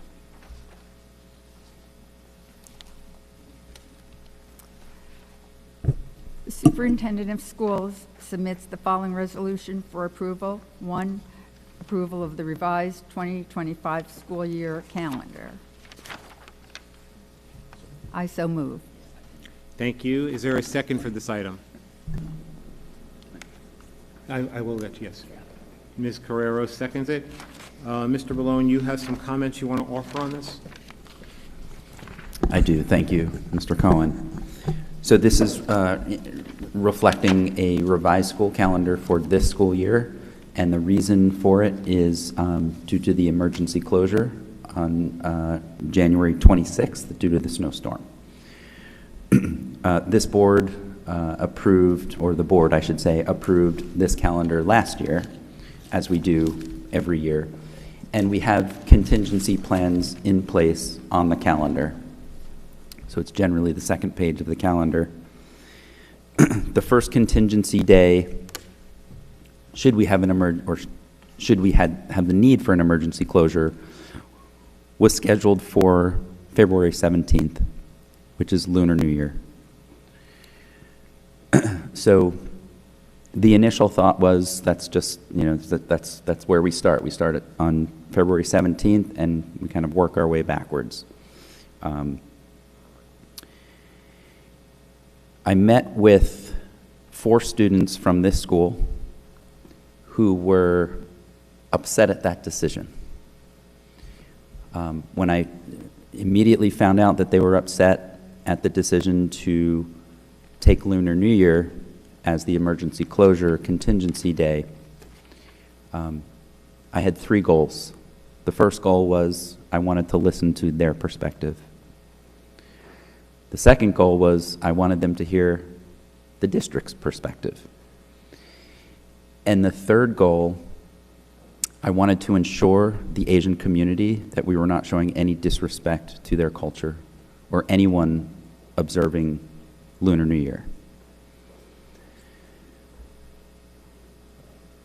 At that meeting, at that student meeting, we came to what I believe is a really good compromise. And one of the students, who actually, there were 4 students, one of those 4 who doesn't even observe Lunar New Year, but was advocating for his peers, asked me to ask you if you would approve, instead of, they kind of came together and said, okay, we understand we can't be out of school. Would you consider bringing to the board a 1-session day as a meet in the middle? And I saw that as a true meet in the middle. We talked about how when we disagree, we can't always get everything we want. Oftentimes you have to come to the middle and compromise. It's a compromise on, I think, our part as the district. It still gives us, it counts as a day in school. So it meets one of the 180-day requirements for students, but it also acknowledges the fact that we have some students and staff members and community members who are observing this holiday.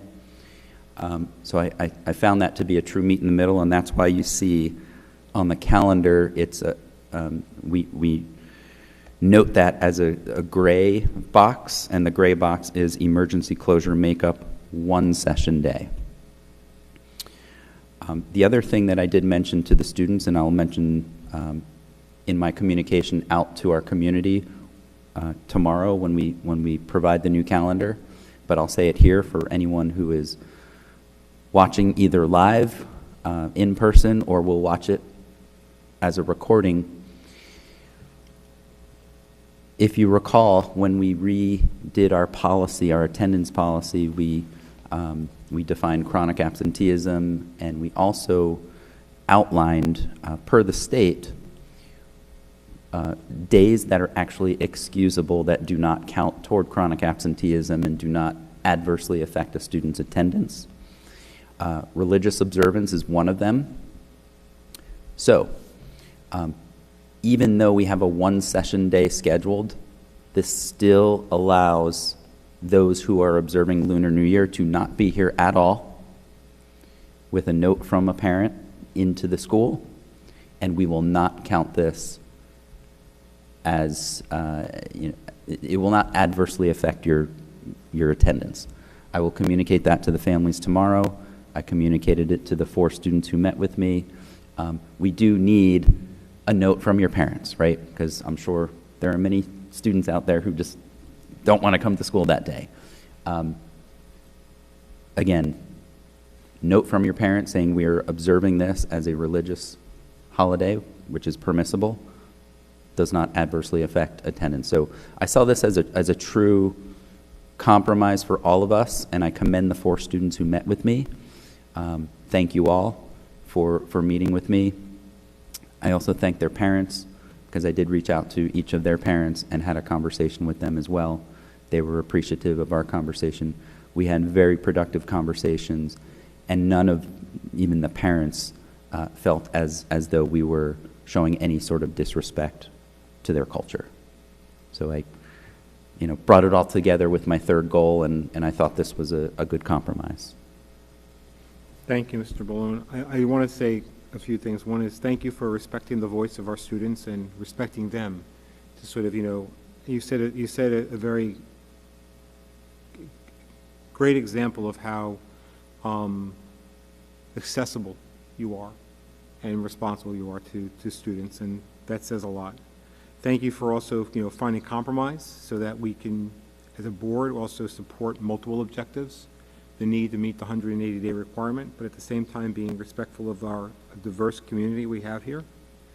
But I will just offer and say that there are a lot of other religious or cultural communities in Marlboro that have days that are represented on the board, or are represented on the district calendar, and they may benefit from some compromise as well. And I just ask you if you would just take an opportunity to sort of go back and look at the calendar and see if there's anything else that we need to consider, so that we are treating all of our community members fairly. Thank you. Yes, I will do that. I know, as you know, we just approved the calendar for next year, so I will examine that calendar. I know September 11th was a discussion, which was a possible 1 session day for the first day of Rosh Hashanah, so I will take a look at that. The other thing that I think is worth mentioning is I would like this to set the precedent for any other emergency closure contingency days. So, for example, Eid is also an emergency closure contingency day. Should we need to utilize that day, I would also like to apply the same philosophy where we come in for a 1 session day to honor, again, to honor the community who observes Eid, right? Diwali, if we were ever to take that, it's kind of unlikely because it typically happens in November. So knock on wood, usually there's not snow in November. I guess there could be. But any other day. We've had it. We have had it. President's Day is our next, right, if we have snow before that happens. So again, I would use the same philosophy and ask the board to accept that philosophy, just so we have some equity, and so everyone kind of understands what our contingency plans will be moving forward. I certainly will look at September 11th for next year and take a look at that, and I may be coming back to the board with a revised calendar for that. Thank you. Any other comments or questions from I Mr. just Wu? need to add one very important thing that was asked like a million times.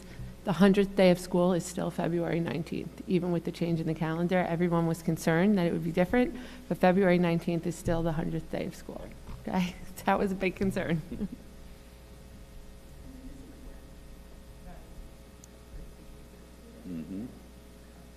Yeah, you can't have that as a moving target, right?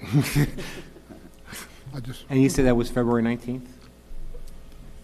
Brian, I just want to echo what you said as well, and thank Mr. Malone, Superintendent Malone, for taking the action you took. That's commendable as well. The students were commendable, but you were commendable as well for sitting down with the students, listening to the students, and having an open mind and perspective. I think you came out with an amazing solution, so thank you. Thank you. Okay, any other discussions on this item? Seeing none, we will go to a roll call. Okay, Mr. Hyatt. Yes. Mrs. Jankowski. Yes. Mr. Lolansky. Yes. Dr. Miskowitz. Yes. Mr. Smith. Yes. Mrs. Belomo, sorry. Yes. Mrs. Carrero. Yes. Mrs. Gandhi. Yes. And Mr. Cohen. Yes. Thank you. That brings us on to our next part of the agenda, which is old business. Do I have any old business that people would like to raise? Mr. Lolansky. Yeah, I was going to bring up tonight the civility policy, not policy, civility resolution. But as it's a late hour, and plus I would like Mr. Smith to have a chance to read it over so he can be part of that conversation in 2 weeks. I think it's not fair to talk about it tonight with a new board member here. So we should move that if you can. Mr. Cohen, if we can move a discussion about that resolution to next meeting, I really appreciate it. And formally have it so we actually have it. Everyone does have that, right, except for Yeah. Mr. Smith. It was shared with everyone, and everyone Yeah. has it? Yeah. I just want to make I sure. believe so. Okay. And that's part one. Part two, I'm going to try to hold a Safety and Security Committee meeting before the next meeting. So if anybody has any concerns, anybody wants a topic added to the agenda, please reach out to me so I can include it on the agenda. If anybody has anything they'd like me to bring it to the committee, now's the time. All right? So thank you very much. Thank you.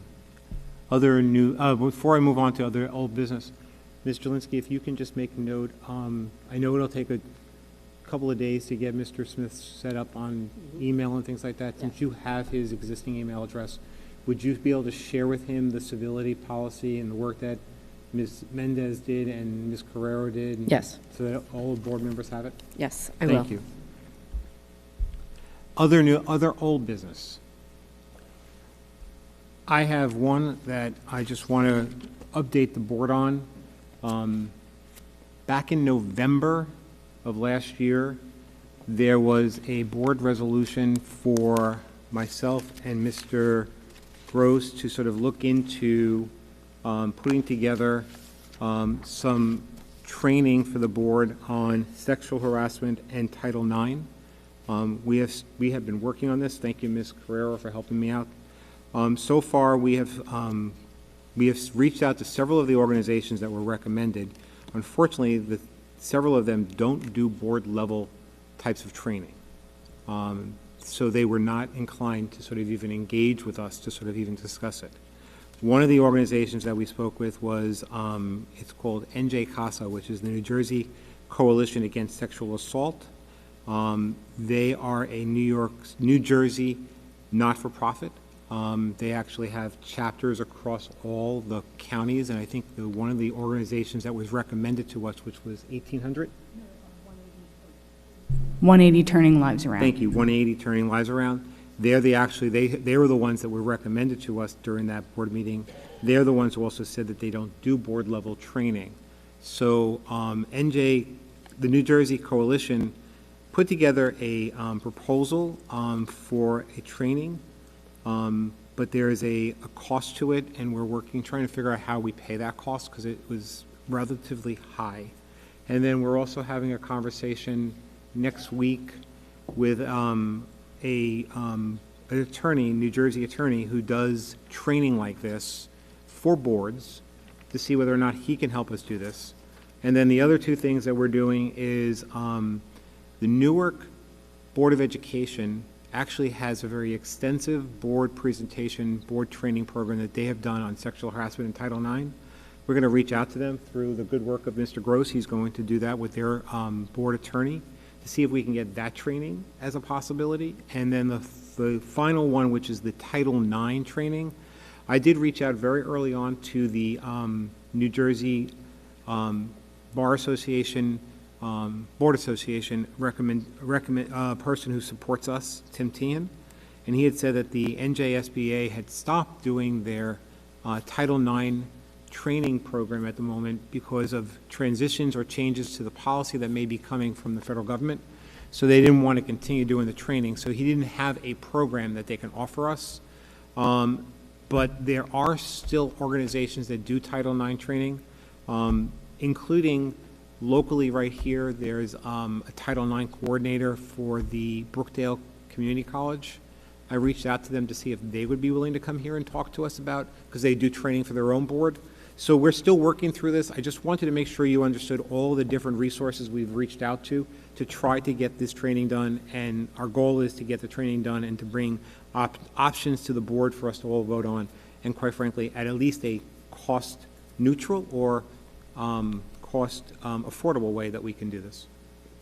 Any questions for me or Ms. Carrero or Mr. Gross? Okay, so that was the old business I had.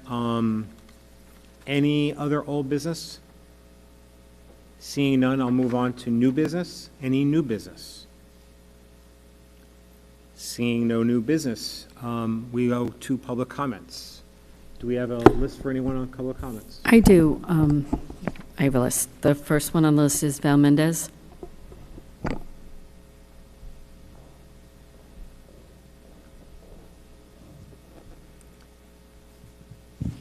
Val Mendez, Morganville, New Jersey. First, I want to say congratulations, Mr. Smith.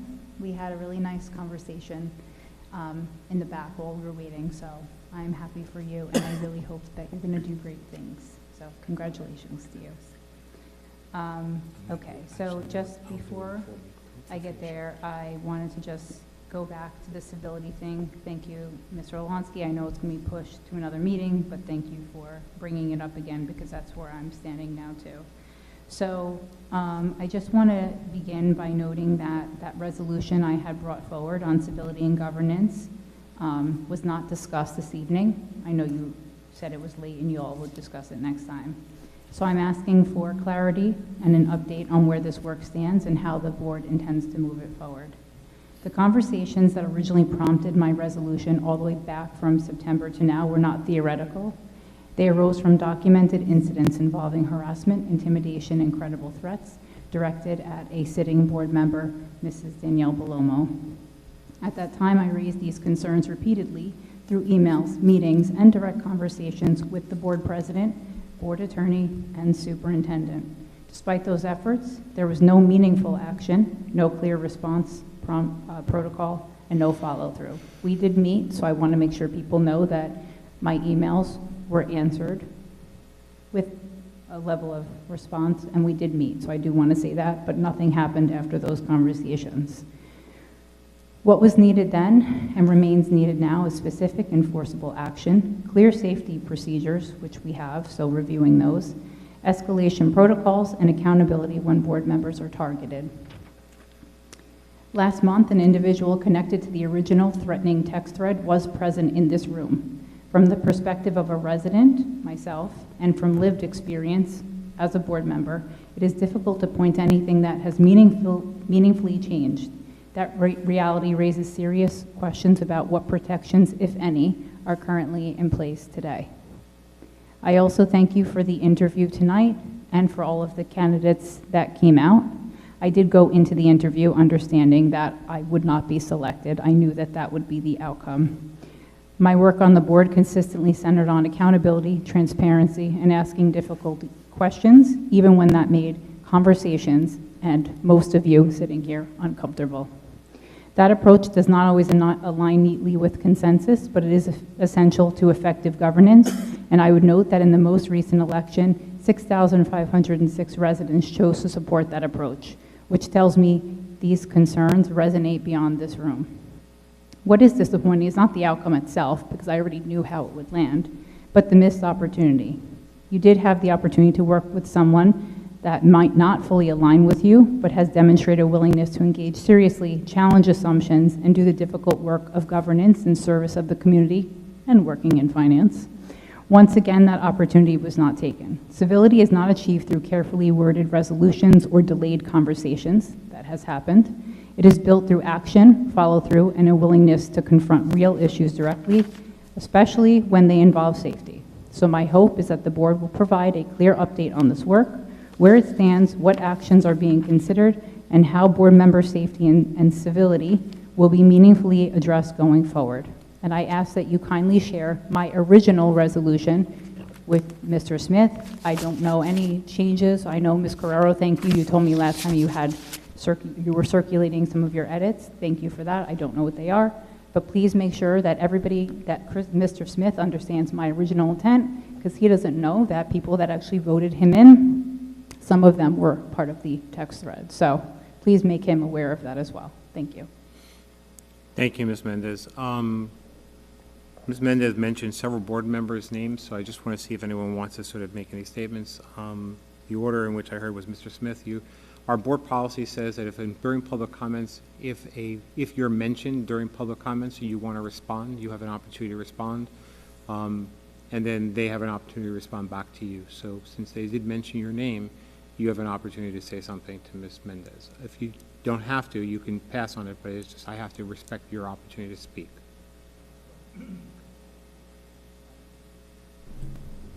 Yeah, I just wanted to say Val and I had a great conversation back in the library prior to interviews, and it was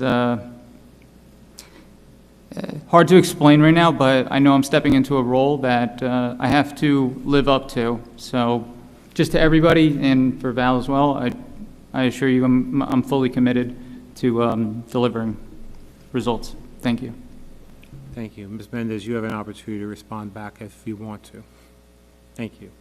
Ms. Palomo, you were also mentioned.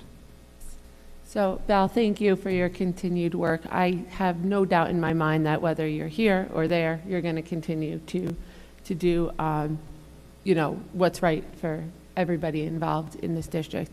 I would be remiss to not acknowledge the fact that I do believe, in my opinion, that you are not welcome back onto this board because of your ability to stand in your conviction, stand with what is right, and stand with protecting board members and women. And I do believe that is a real shame, especially since we are responsible for, protecting children and women and staff in this district.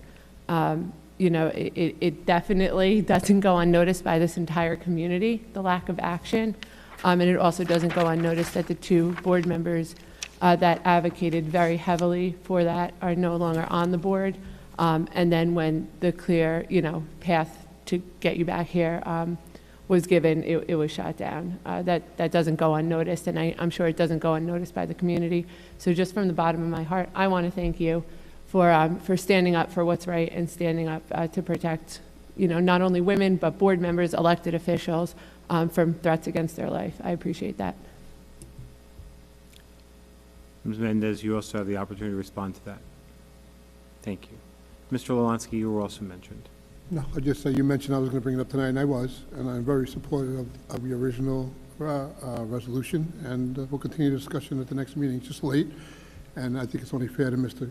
Smith to have a chance to read it, to participate. So, thank you. Ms. Mendez, you promised me when your term ended at the end of, well, technically January, right? That you were always going to sort of, offer help and guidance and share opinions, and I appreciate that, and I urge you not to stop. In many ways, I think you have what I would call the 10th seat around this table. And I look forward to your continued advocacy strongly. And I have said this to you before, and I'll say it again. I believe very heavily in the civility resolution and in adjusting our policies to reflect the right balance that we need, both with policy as well as with process. So thank you for that, and I appreciate your continued support of the district and what we do here. Is there anyone else who would like to get up and speak?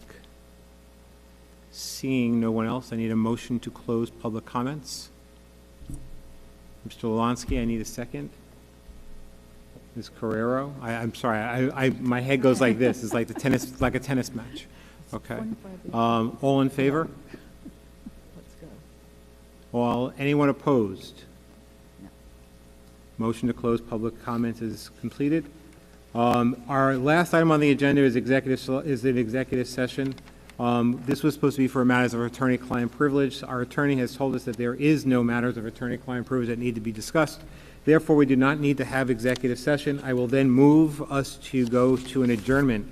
Can I have a second for adjournment? Dr. Miskowitz. All in favor? Anyone opposed? We are adjourned. Have a good night, everyone, and thank you. Morning. Good morning. Yeah.